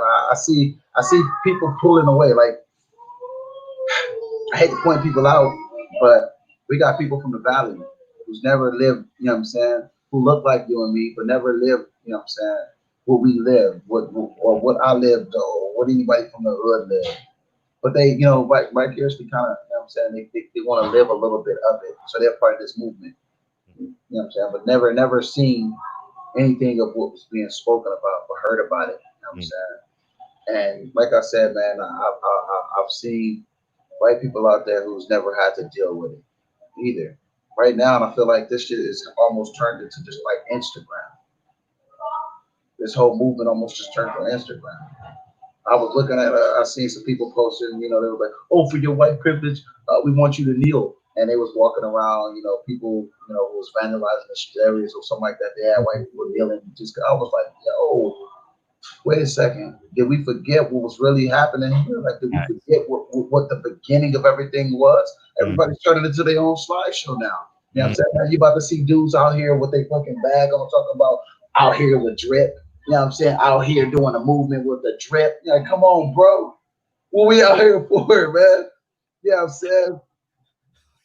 We got, yo, dude, I'm trying to tell you, the vandalizers, you know what I'm saying? Them little white, the white dudes who was all doing it, they're in their 7 Gs, you know what I'm saying? Riding and stuff, looting and stuff. Like, dude, you don't need to be here. You got 7 Gs. Your V shoes, expensive ass clothes. You guys doing all that crazy stuff. That little YouTube dude, the YouTube dude, I think he boxed. Paul, Ryan, one of them. Dude, are you kidding me? YouTube is paying you how much? You over here being what? I would have been in my house. Look at my fingers. You know what I'm saying? I just ate some sauce. You know, damn, they crazy as shit. I ain't getting out there. He's all a part of it. Him and his whole little group. They out there vandalizing. For what movement? For whose movement? Making who look bad. So at the end of the day, that's why I say, bro, man, it's way bigger than all this stuff. Man. We gotta sit back and listen to each other, man. We gotta listen to each other. We gotta stop, let them talk. They gotta stop and then let us talk. And then from that point forward, let's figure this shit out. Do we throw away the Constitution or add to it? Well, the amendments are always supposed to be getting amended. They always supposed to be getting, you know what I'm saying, updated. That's what was supposed to be happening. I don't know why it ain't, you know what I'm saying? But maybe they felt, you know, a lot of people don't know nothing about it. You know, and that's completely fine too. But then we show proof that no, we know what time it is. We know what's up. So guess who's back? You know what I'm saying? Get out of here, brother. Wait, we almost finished, I promise. And then you're gonna get your shine. Then you're gonna get your shine. But dude, but the amendments, you know what I'm saying? They're supposed to be getting amended. And they haven't been. I mean, like, what y'all make them for? You can amend them.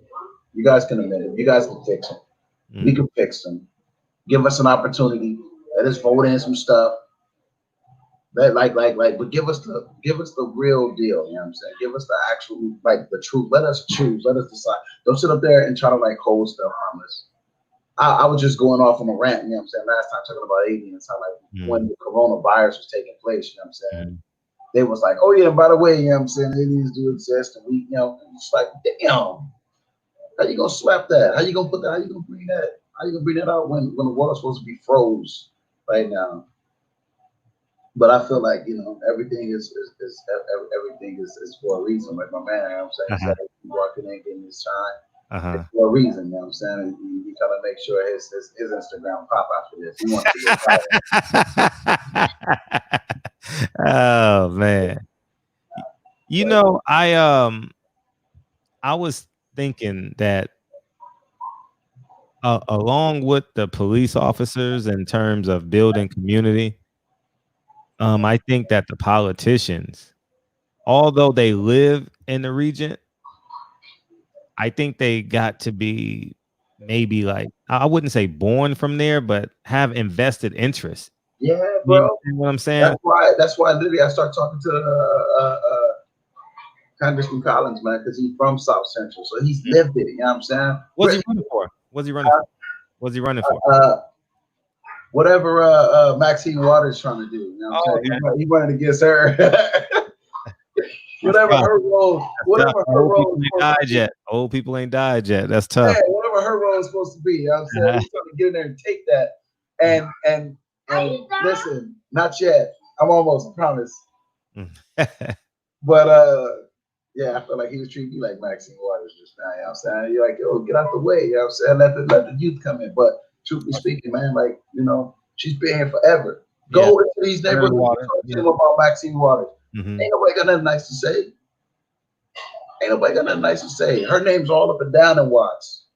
Maxine Waters, the high school, all of that. Her name's all up and down. When you talk to her, nobody care for her. We got first call. We're on 281. What's up? What's up, Fred? What's going on? Hey, how you feel? I'm feeling great, man. I'm feeling great. Good to see Brandon on the show.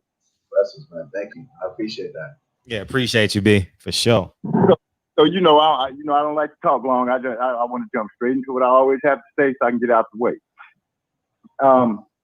With the money thing, I feel what Brandon's saying. I'm not going to even touch that because you know how people can be when it comes to that money. You spoke on the weapons that they're buying. Now, you know they always brag about how they can take a small number of people and then affect a large crowd.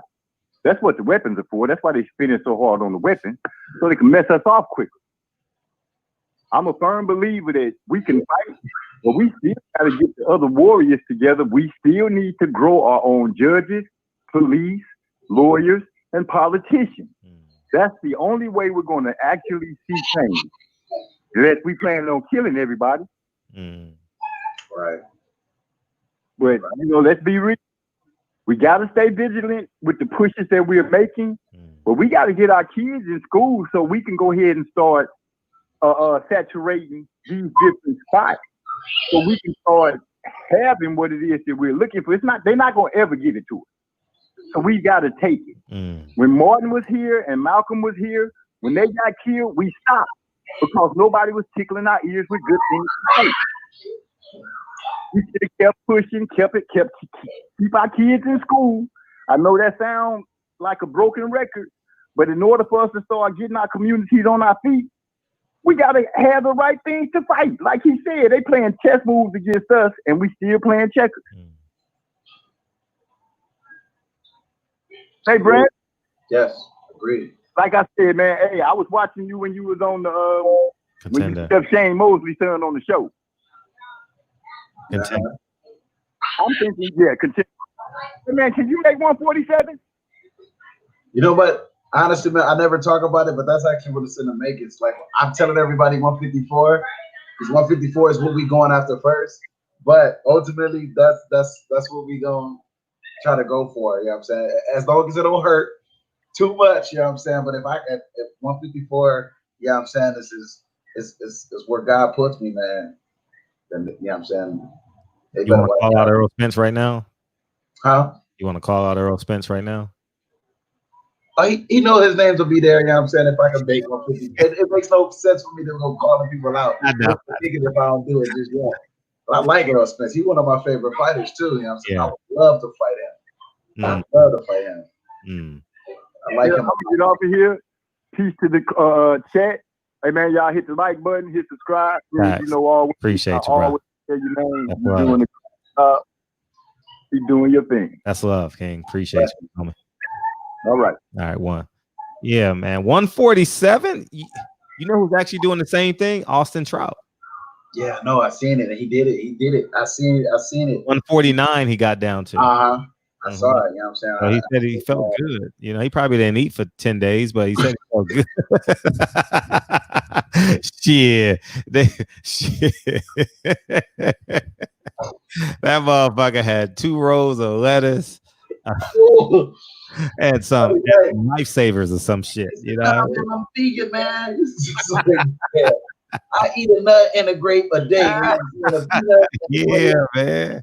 Hey, what was the toughest fight you had to make weight for? You just bullshitted through camp and you got down to the last 7 days. And you I didn't bullshit for it, but when I fought John Thompson, the fight that I lost to John Thompson, I was going through a dispute with the promotion and my manager. I fired my manager. My manager was under my promotion. My promoter hired me a manager, basically. You know how that goes.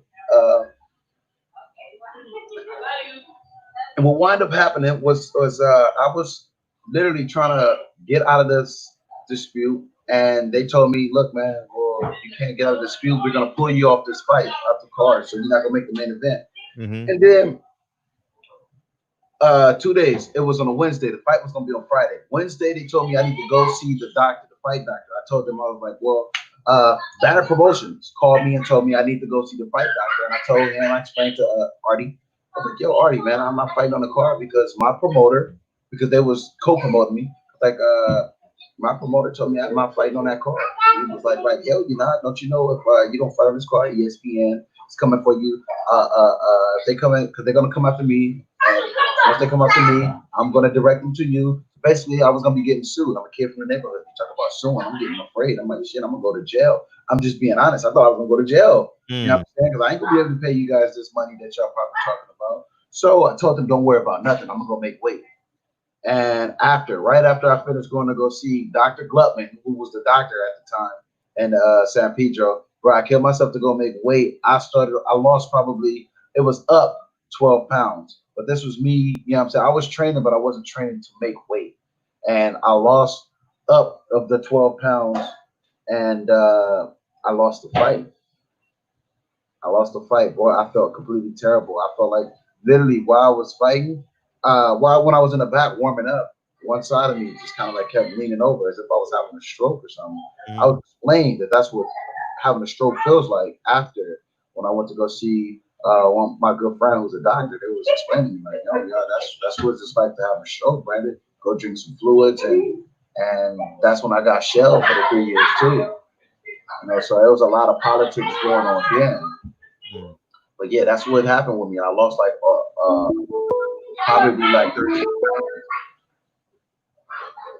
We got Pastor Usher Deacon 305, man. He details. My eyes or I can't sleep well. Brandon, take a nap. He's still gonna be talking. Take a nap.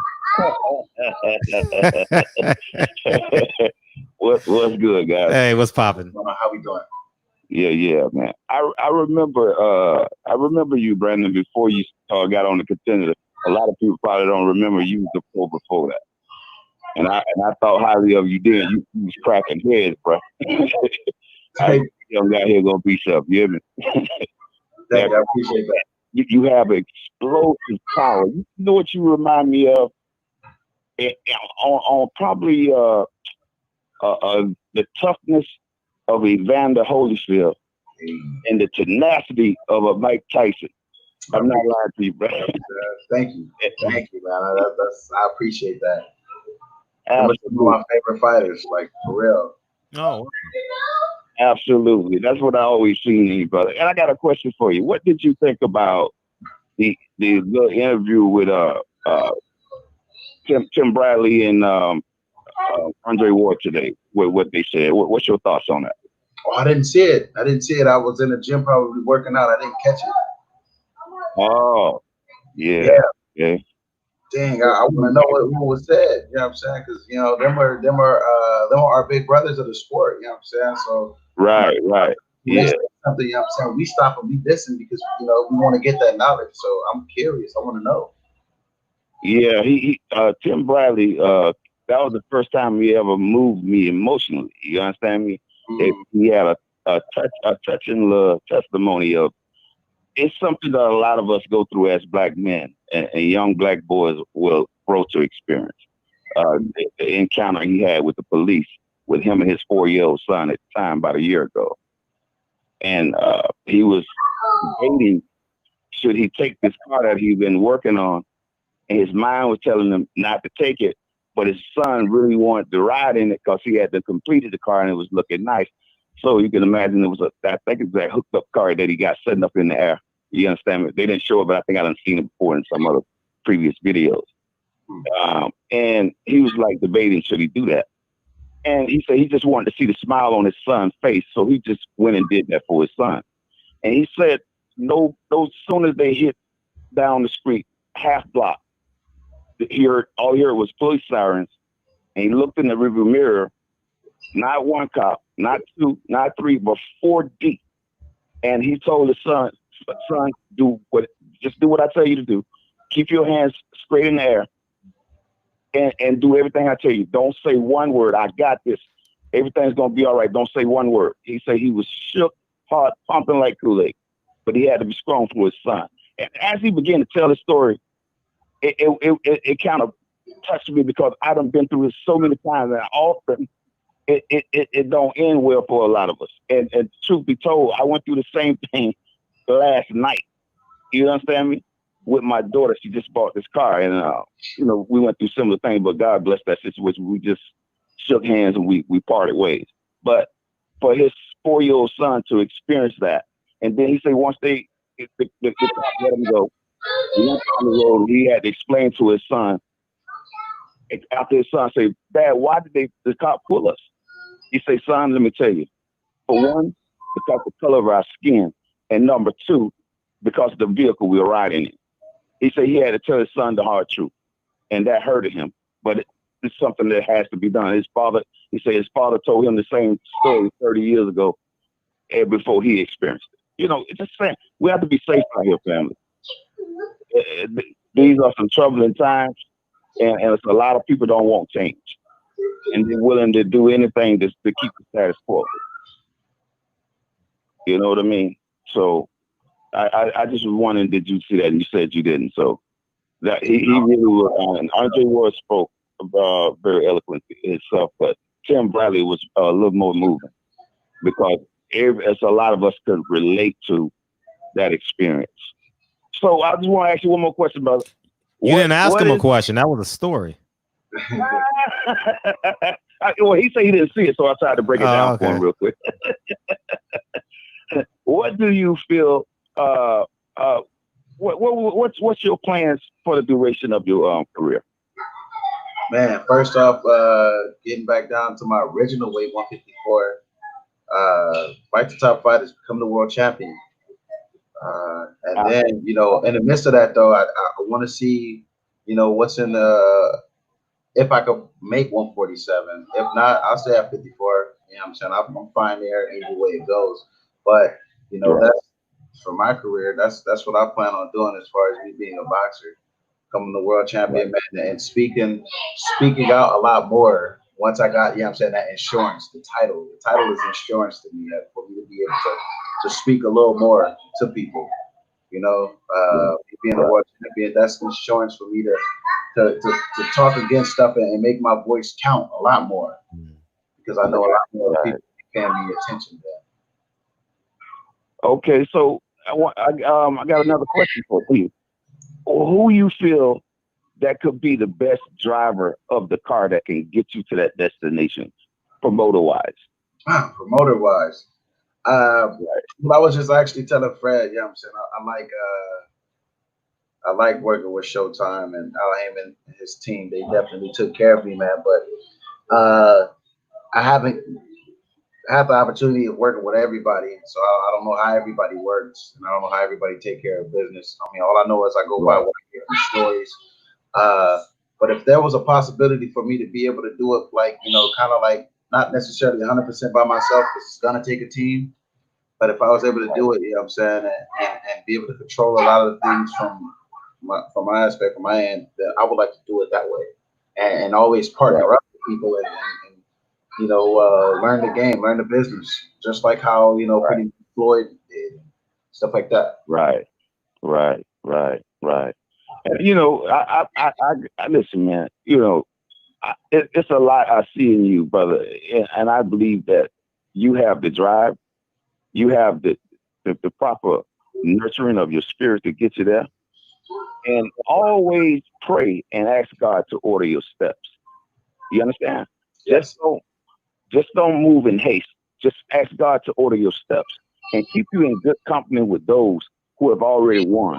Meaning that if you gather yourself with people who are winning, you can lose. You feel what I'm saying? Yes, I understand. Right. And you know, and like I like what you're saying, almost like a free agent attitude, right? Keep your options open, so you're willing to work with anybody that's coming proper and going to respect your independence, going to respect your mind and your drive, and never trying to beat you. You understand what I'm saying? Yes. It's one thing to lose in the ring, but it's another thing to lose outside of the ring. Yeah. Because if you lose outside of the ring, that's probably worse than inside the ring, because you got to take care of your family, bro. Yeah. So you got to be winning on all cylinders. You know what I mean? Yes. Firsthand, I do. Yes. Yeah. So keep yourself around good company. Al Heyman is a good start, brother.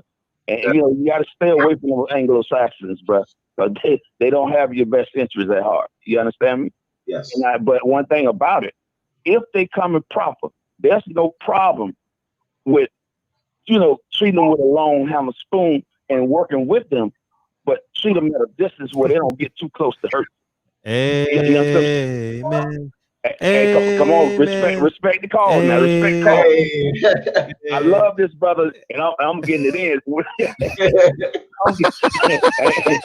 appreciate it, though, man. I don't get this opportunity all the time. Hey, man, I ain't gonna hold it up. Hey, Brian, love you, bro, man. I'm gonna be rooting for you as always, brother, and praying for you. And just stay doing what you're doing, man. And I love you, man. Appreciate you, man. Appreciate it. Always got to see. All right. He's the pastor of his church, but I'm the pastor of this one. So I always put my hand on his shoulder and be like, Pastor. Pastor. The chicken's getting cold, Pastor. The water's getting warm. The kids are running amok upstairs. They ready to eat. Yeah, man. Yeah, we got a good community in here, man. You know what I mean? When we come in here and just fellowship, mostly men, obviously. We come in here and we fellowship every night. I've structured this show during quarantine, you know what I mean? So I haven't missed a day since like March 15th or 20th. So we've been going every night, 9 p.m. every night, man. That's all right.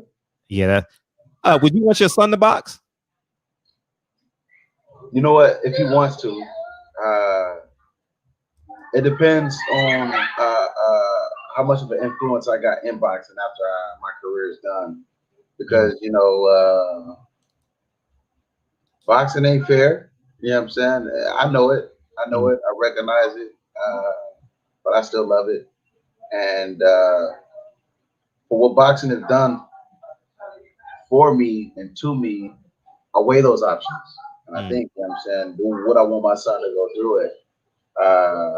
And for me personally, I don't know if I would want my son to be put through all the hardships potentially that, you know, could be put through.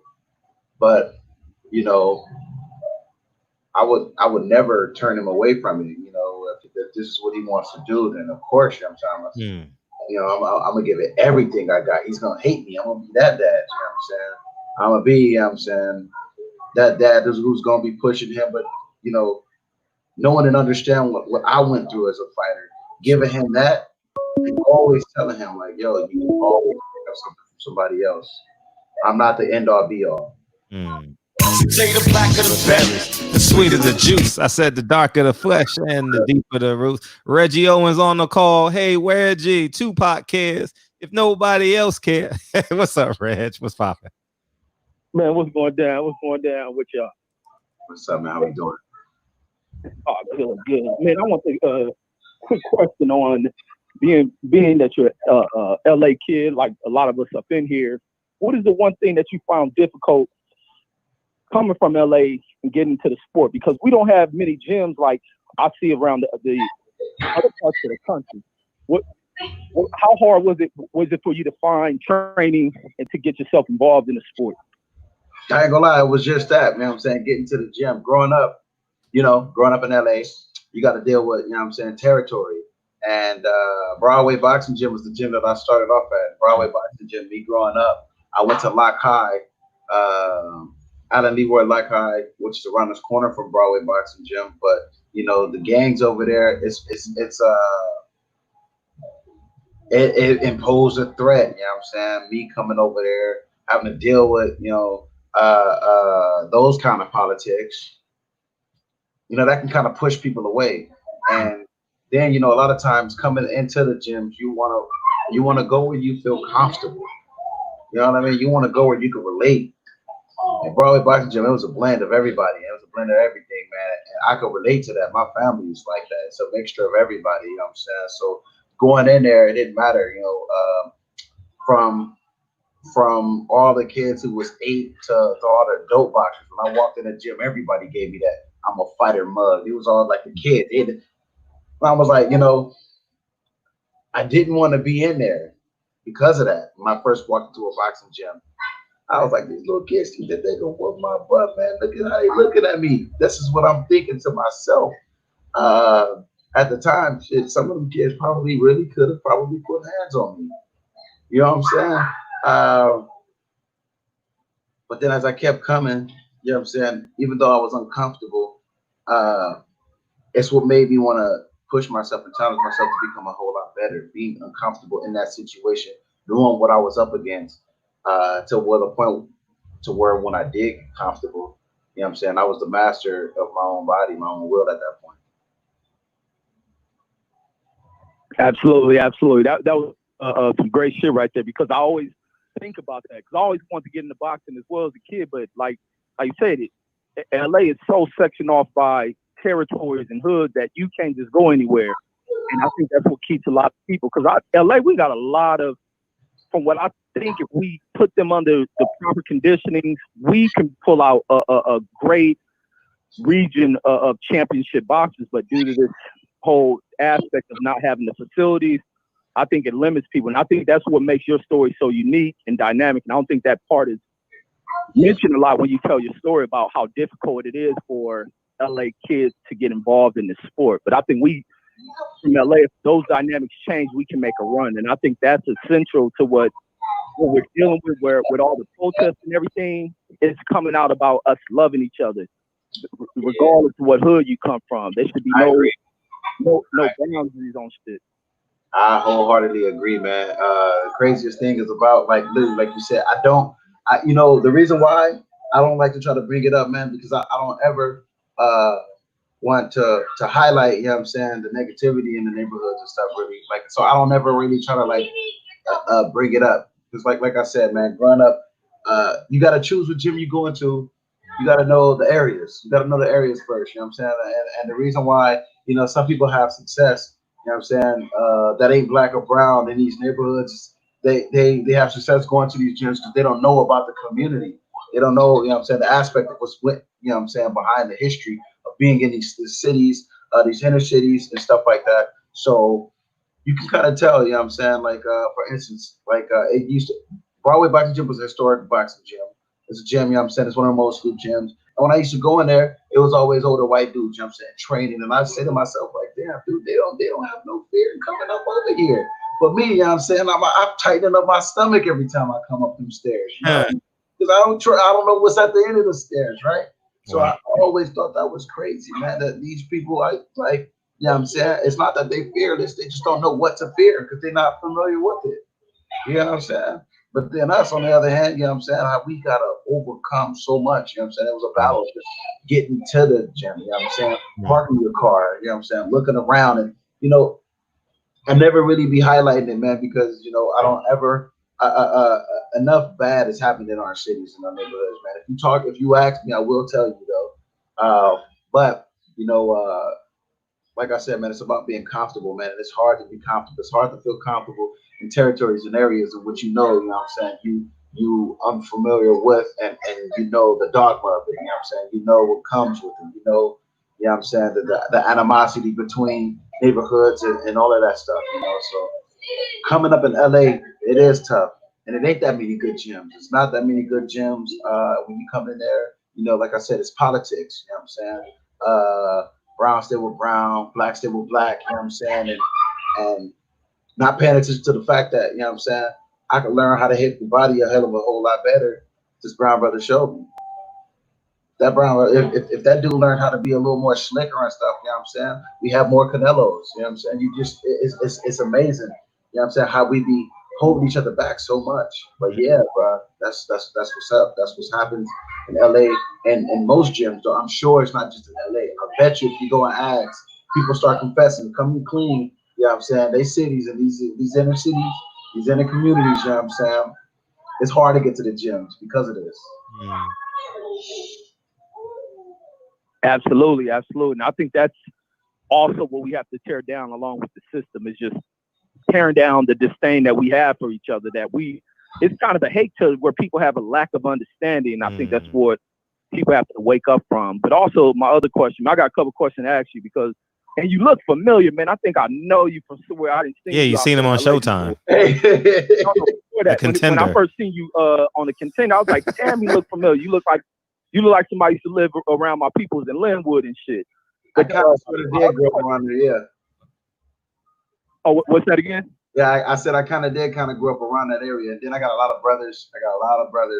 So you if you don't know me, you probably know of me because of my family. And I used to go through all the projects. Like I said, I used to catch the dash and go everywhere. You know what I'm saying? 9 times out of 10, you probably do know me. I know of me. You know what I'm saying? Like I said, I got a lot of brothers. My brothers, you know what I'm saying?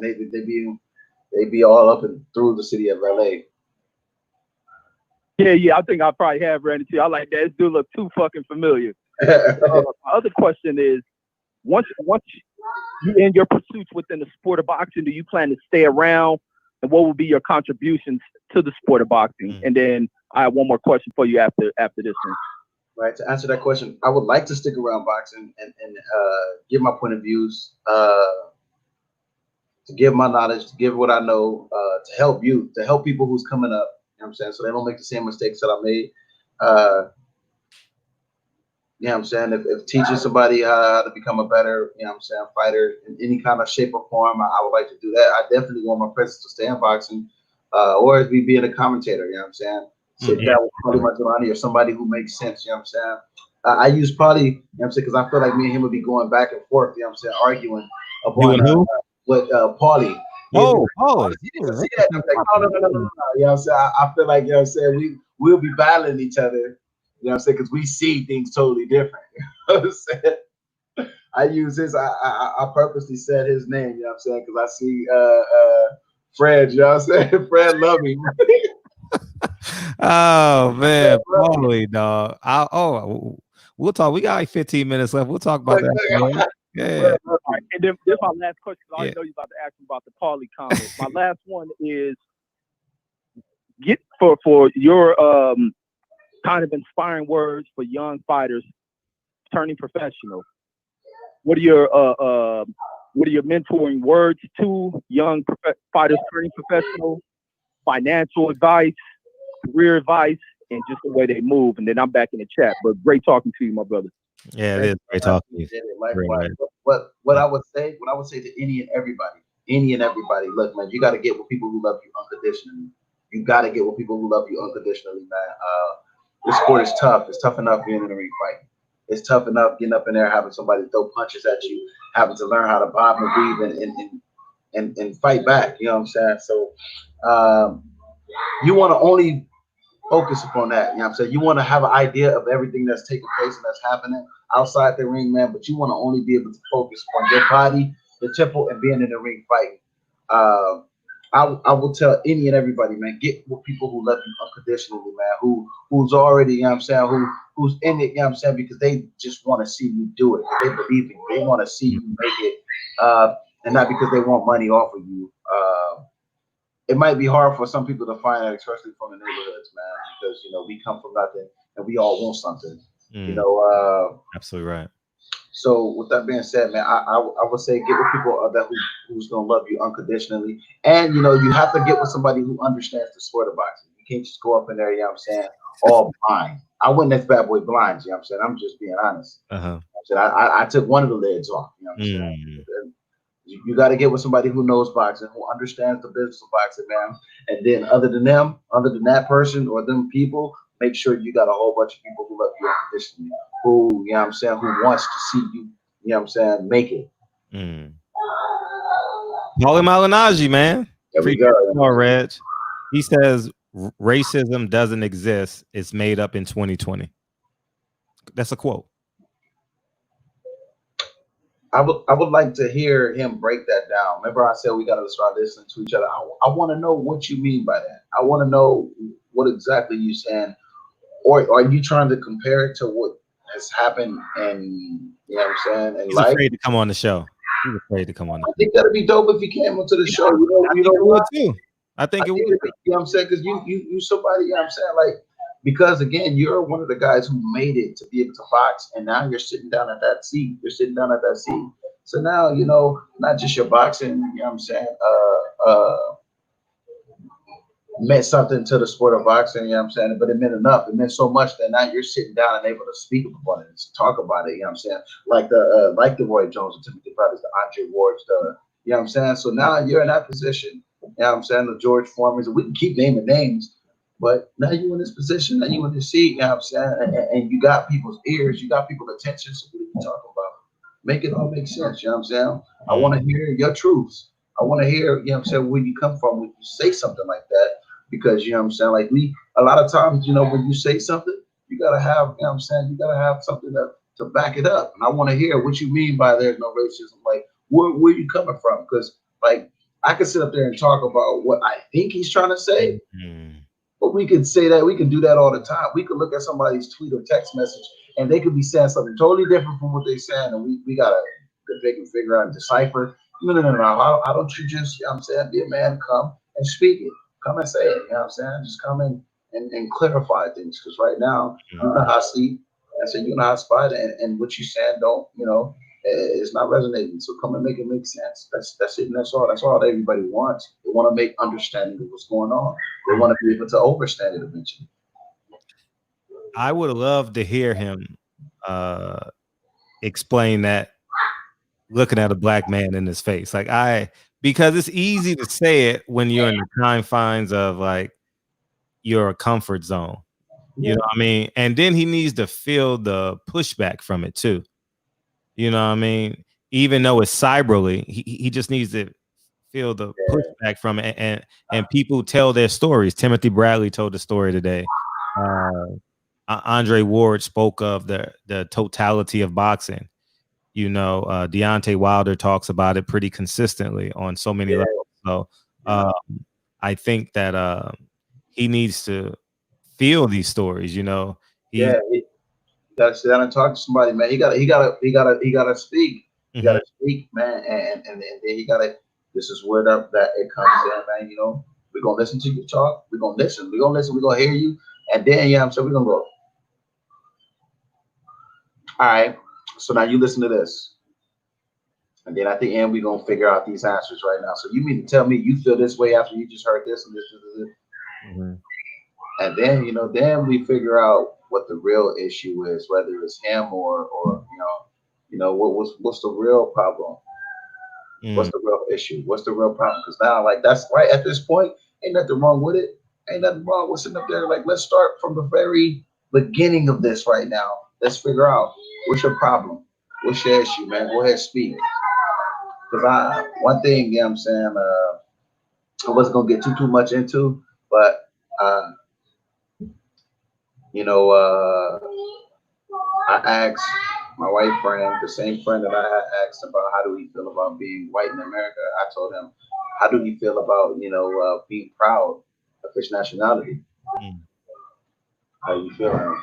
And he was like, well, and I felt like he was kind of beating around the bush. He didn't want to really tell me, you know what I'm saying? But he did tell me like, oh, but I feel bad. You know, I feel bad that I feel like I shouldn't have pride.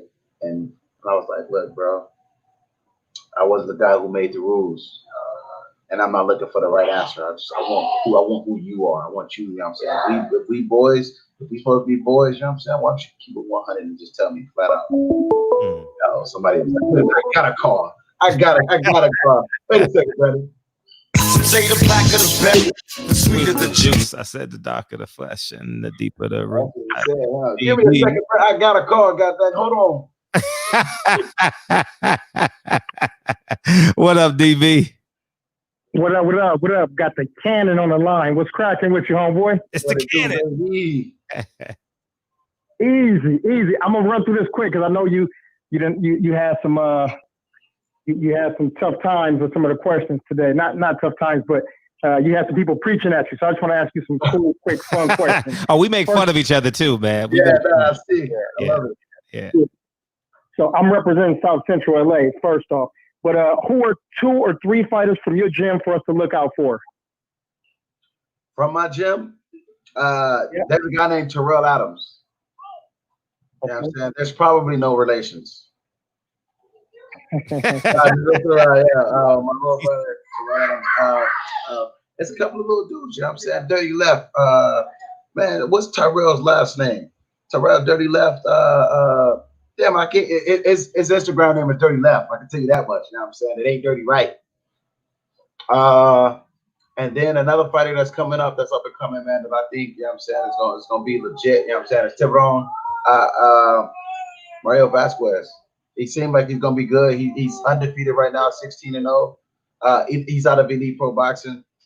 All these dudes, man. At least them are the 3 fighters I can up and just say. You know what I'm saying? Brandon Bad News Lynch, he one of my favorite fighters because he one of, you know what I'm saying, that's my brother.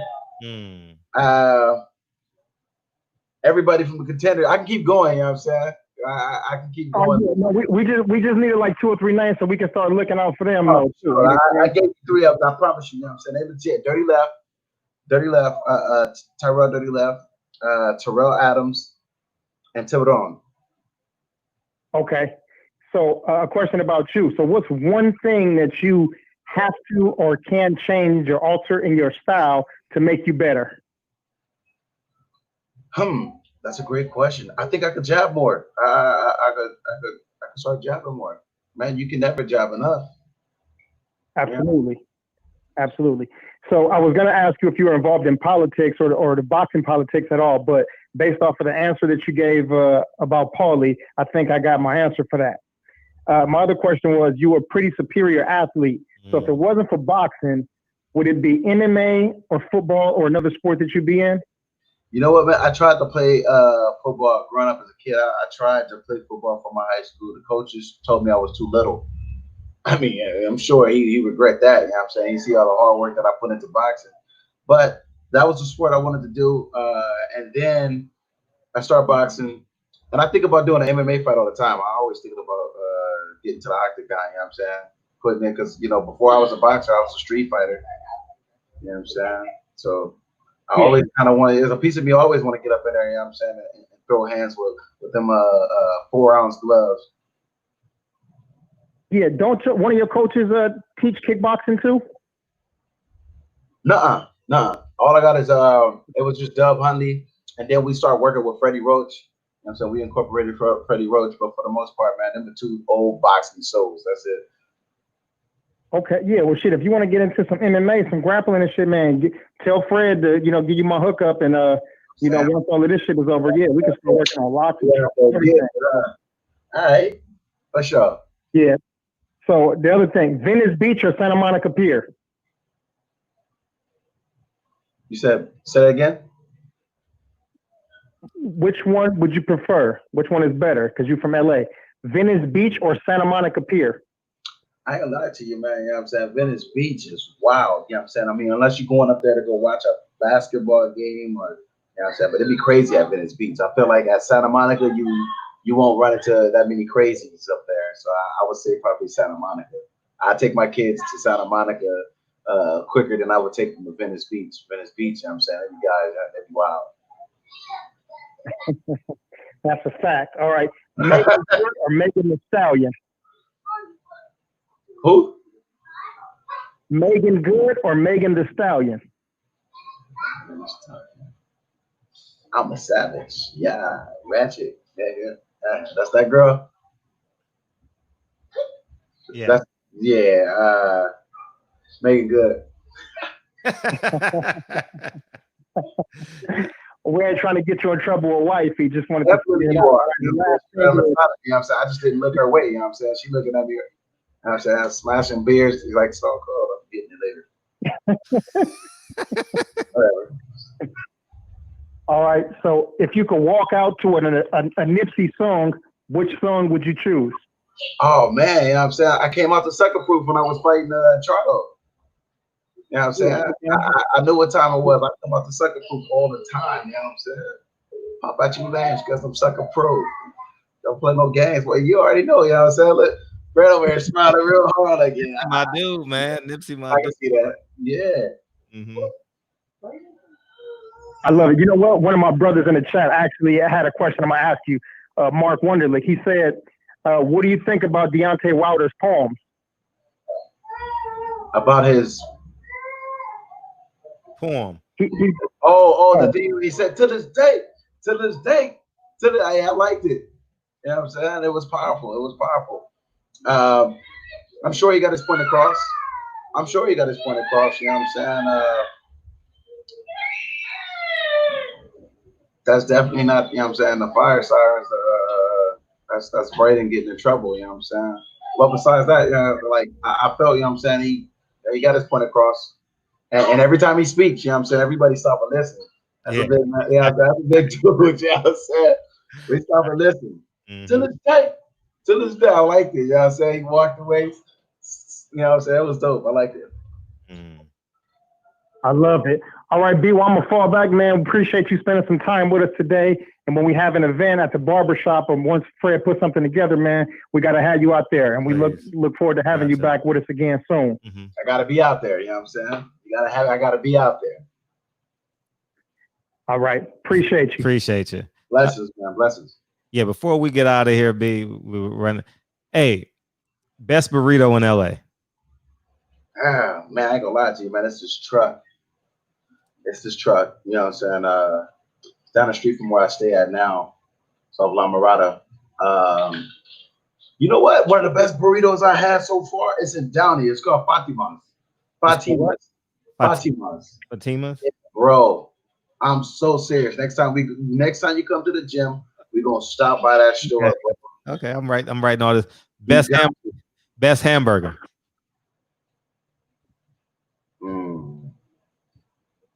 Taco Pete, man. Taco Pete. It's a little spot right down the street from my mom's house. 120th and Central. Really? They got good burgers there? Yeah, man. Yeah. Really? The chatty burger. Really? Yeah, man. Taco Pete burger is good. Really? I always see people hanging out there, but I've never stopped there. Well, you stop right there, man. I saw Taco Pete, and I wouldn't think burger because I go to the Drew League in the summertime, so I wouldn't think that. You know what's up? I promise you, bro. They do a hell of a job. Tacos. They got some great tacos there too. But the best taco I've had.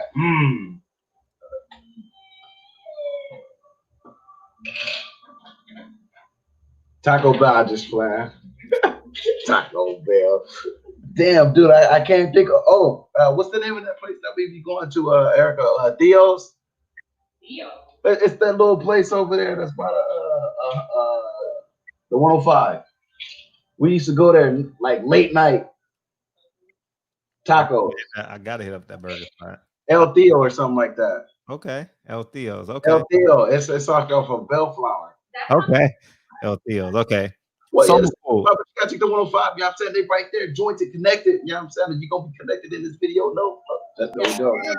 And my last question: soul food. What's your favorite soul food spot? Man. Favorite soul food spot? It's just one place. What's the name of it, man? This was also in Bellflower. This was also in Bellflower. But I like It's not a, you know what I'm saying? We're here live. Damn, I gotta think of what's the name. All right, this is gonna be the last call of the night. What's up, Asia Math? What you got? Hey, what's up? What's going on?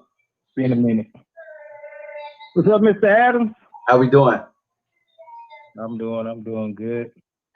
Bless. I just got in, so I probably missed a lot of the question you had. So I hope I'm not. So just being watch the repetitive. replay. And shit. Be like, I can watch the replay while I'm live on Earth. go ahead. But David, go ahead. what's your next schedule? What you got planned? I'm fighting in Jamaica. We going to Jamaica.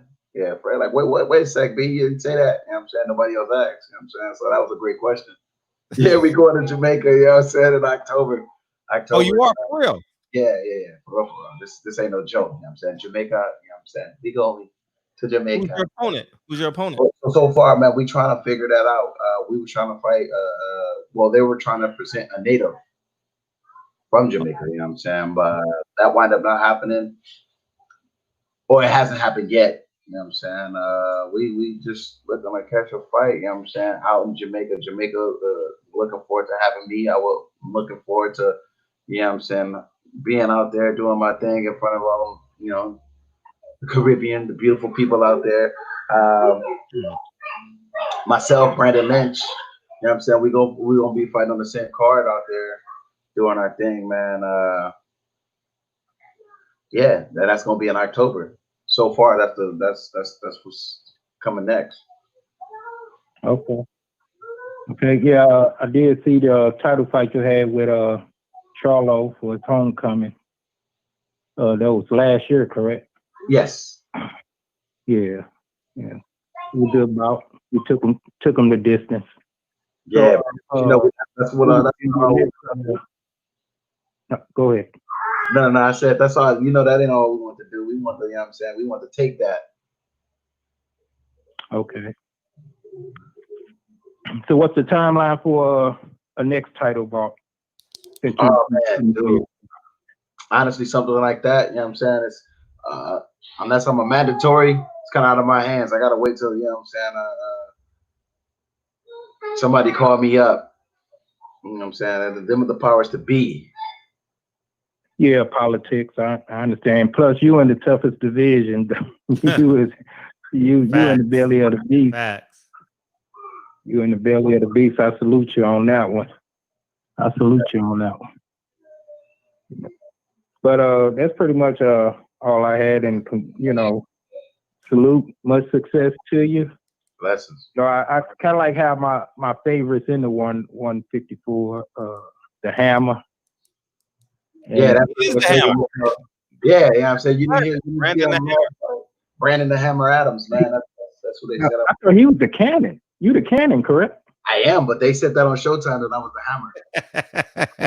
Oh, they got you mixed up, huh? Yeah, they played me, man. They played me. Oh, that's funny. Oh man, we gonna support you. But now, I've been following Charlo's and Eric's and Lubin, you know, for way back.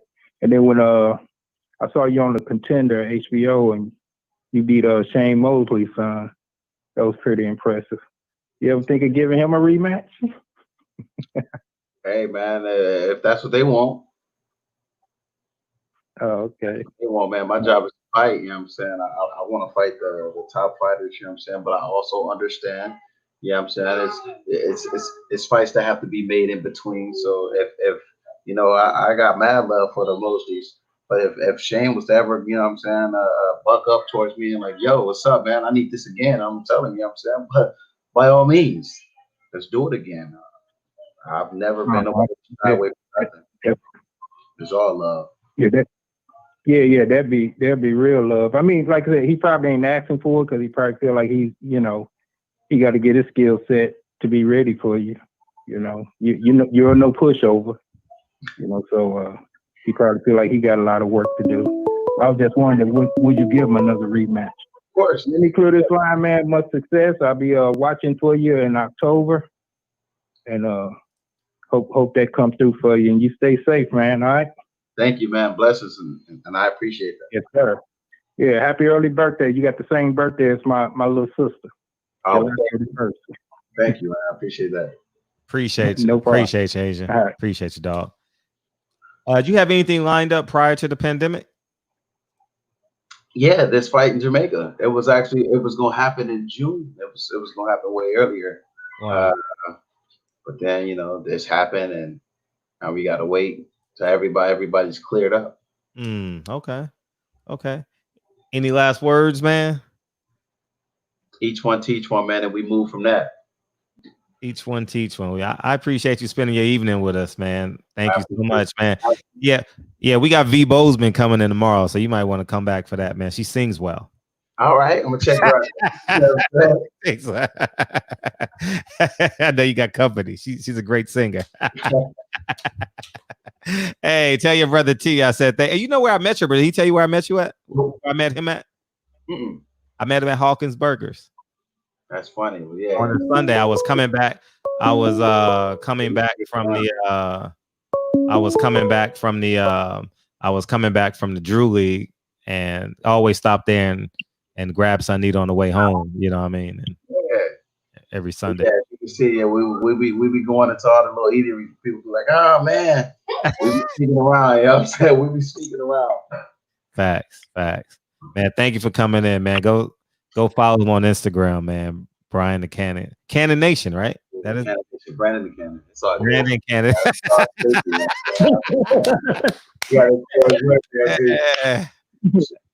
He got a twin brother named Brian the Hammer. Yeah, I'm saying we just trying to figure it out. You know what I'm saying? That's gonna be his alter ego and shit. Brandon the Cannon with his alter ego, Brian the Hammer. Brian the Hammer. Yeah, I'm saying Brad just played me too now. Damn. Hey, we got a song. I got a song for you, Beat It. I want you to add to your playlist. What is it? Play the song.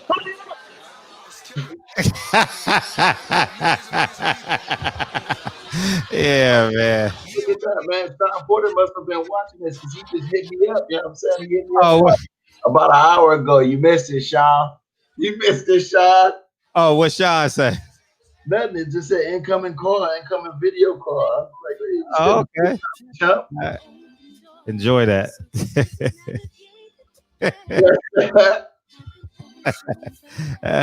Maybe he's moving up to 54. He need a fight. Nah, man. Sean loves me, man. That'll be dope. That'll be a great fight, you and Sean. That'll be a war. Sean will be beautiful. Me and Canelo will be tight as hell. Me and I think me and Errol will be dope as hell. Me and Salubin will be tight. I'm just talking about style wise. You know what I'm saying? How they know I ain't gonna really. I like you and Lubin. I like that fight. You and Erickson Lubin. I like that fight. Oh man, motherfuckers know I ain't gonna be running. I ain't going nowhere. You know what I'm saying? I'm there. You know what I'm saying? We gonna be right there. You know what I'm saying? Almost like a phone booth. You know what I'm saying? It's gonna be a wide phone booth, more like a sauna room. Let's say the new saunas. You know what I'm saying? The single sauna. That's our favorite part, though, right here. Hola, hey. I'm telling you the truth. Hey, it's all in what you do. Hey, the things you gotta do. Hey. Yeah, we started in the show with the song, man. Hey. Man, I genuinely appreciate you spending the evening with us, man. Thank you so much, man. I appreciate it, bro. Yeah, man. And come back anytime, man. Please come back. Definitely will. As you can tell, we can talk for 2 hours. Yeah. We can talk for 2 hours. Well, we did after the fight too. Remember, we stood out there. Yeah, we did. Freezing. Yeah, to eat. You know what I'm saying? Yeah, for sure. The kids are dying down, man. I didn't have to get melatonin. Yeah, this is cool. Hey, what? Don't announce that we be giving the kids a lot of melatonin, huh? So much that they legs be numb.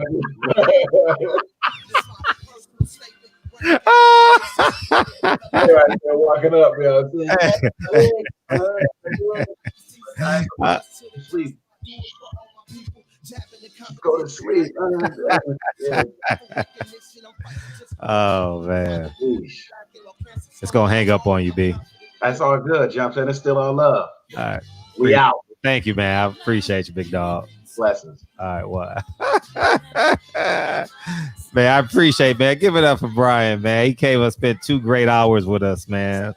Man, I had a great time, man. Hey, you know what? I thought of an idea while he was on it, and Brandon actually gave me the idea because you guys know, I don't really, let me turn this shit off. I really don't show humility when I'm a dog, right? I'm just a shark, and that's it. I got an idea right now that we can do.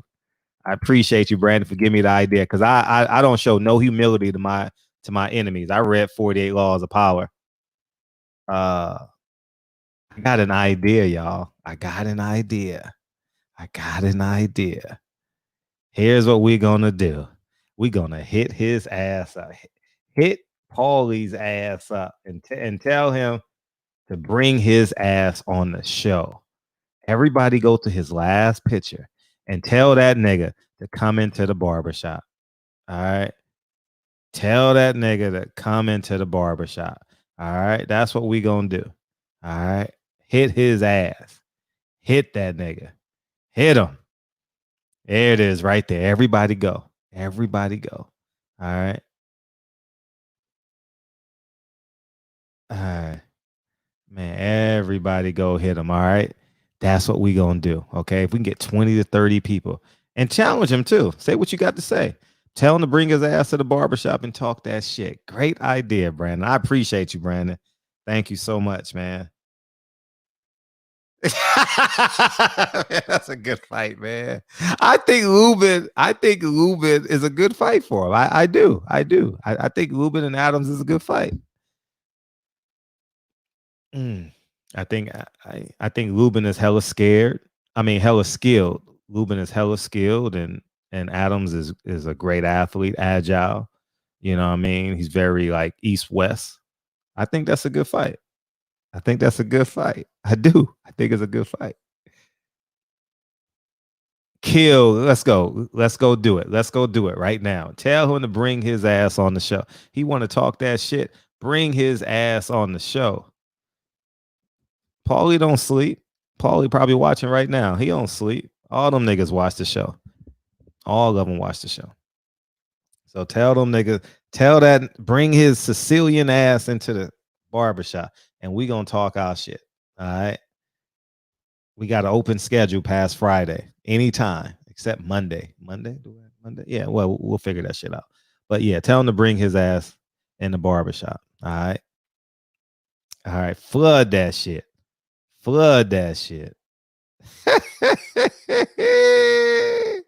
Oh man, that's funny. The one with him in the wheelchair, not the wheelchair, but the beach chair in Miami. Yeah, go flood that shit, y'all. And tell him to bring his ass on the show. All right. That'll be dope. All right, we out this motherfucker, man. I ain't watched CNN all day. I went to protest in downtown LA today. And I really spent all day in downtown LA today. So that was it. So we got V. Bozeman coming in tomorrow. Oh my God. Oh man. Should I open up the phone lines at 10:55? DB.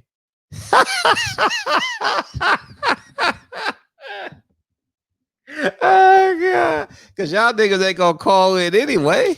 Scary ass niggas. Y'all ain't gonna call it anyway. Shit. I told her about you today, DB. I told her about you, DB. I told her what you said. Yeah, Thursday, right? Thursday, right? Yeah, Thursday, right? Yeah. Yeah, that'll be dope. Yeah. So, yeah, man, that'll be cool. That'll be cool.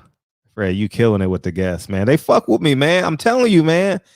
I don't know if y'all know this, man. I got a lot of help behind the scenes when motherfuckers were like, Fred, you can't do this, you can't do that. Niggas like, come in my locker room. Do what you want. Do what you want. Yeah, that's dope. We just got a confirmed guest, man. Yeah, Thursday. It just got hot in the barbershop. Just got Kevin Cunningham and Erickson Lubin will be on the show Thursday night, man. So it's going to be hot. It's going to be hot. Now they fuck with me because I'm authentic. You know what I mean? I haven't changed since I've been in the game. You know what I mean? All I want to do is give black people a platform. I got tired of reading Dan Raphael in the Ring magazine articles, man. I got tired of reading that shit. How the hell is Floyd Mayweather the second best pound for pound fighter in the world? Made no sense, right? You know what I mean? How is Manny Pacquiao better than Floyd? You know what I mean? Like how Sway? You know what I mean? So tomorrow Wednesday, we have V Bozeman. Oh, it's gonna be a fun show, and it's gonna be hot because Kevin Cunningham and Erickson Lubin, the other hammer. They'll play for nicknames. Oh man, I'm calling in on that one. Yeah, that's gonna be love, man. You know, the St. Louis Connect. You know what I mean? That's gonna be good. So I appreciate y'all coming in, man. And we're gonna rock out, man. Tomorrow night's gonna be a hell of a show. And go flood Paulie, man. Tell him to bring it at anytime after Friday. I got Breadman coming on next week. Steve Breadman to be on next week, and I got a lawyer. I'm trying to convince this lawyer to be a correspondent for us because I don't really know the law, and and we got to treat it as a case and not an emotional civilian. Because for me, it's like it's an open and shut case, but there are technicalities in the laws and shit. So I'm talking to her right now, and hopefully I can get her to come on. You know what I mean? And she can come on maybe once every 2 weeks, once a week, and just fill us in on what it really, really means, because I don't know the law. I just have common sense. So man, I appreciate y'all, man. I appreciate you, Rob, DB, Dave, man, DB, Jeffrey, Breon, Reggie Owens, man, CMB, all y'all motherfuckers. Tomorrow, man, it's going to be hot in the barbershop tomorrow, man. Damn. Actually, the woman is coming to get a haircut because V got a short haircut, man. You already hit Paul. Keep hitting Paulie ass up. He need to bring his ass in here. You know what I mean? He be texting me and shit.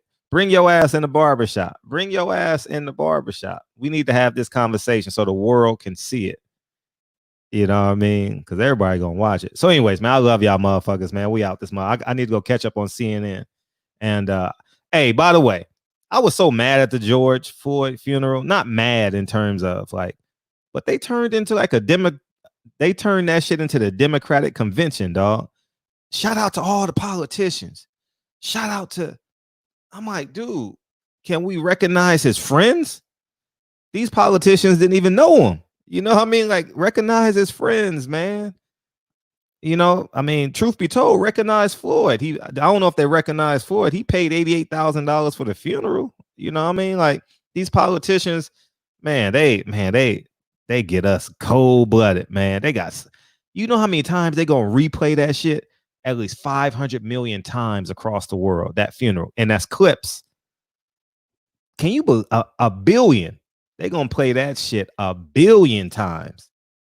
Worldwide, Instagram, Facebook, shit, a billion. Through the lifetime of it, billions. And then an election, they gonna be like, yeah, we supported George Floyd. We went to the funeral. You know what I mean? Yeah, you know what I mean? Oh, Reg going live after? Okay. I know I watched him. He called the fight earlier today. I was watching him. I was listening to him at the charging station earlier today around 5, 6 o'clock, somewhere in there. Anyways, man, I love y'all motherfuckers, man. I'm about to go catch up on CNN and the local news too before 11:35. 11:35, the late night shows come on out here. So I got to watch the last 20 minutes. I love y'all motherfuckers. I'll see y'all tomorrow, man. Peace.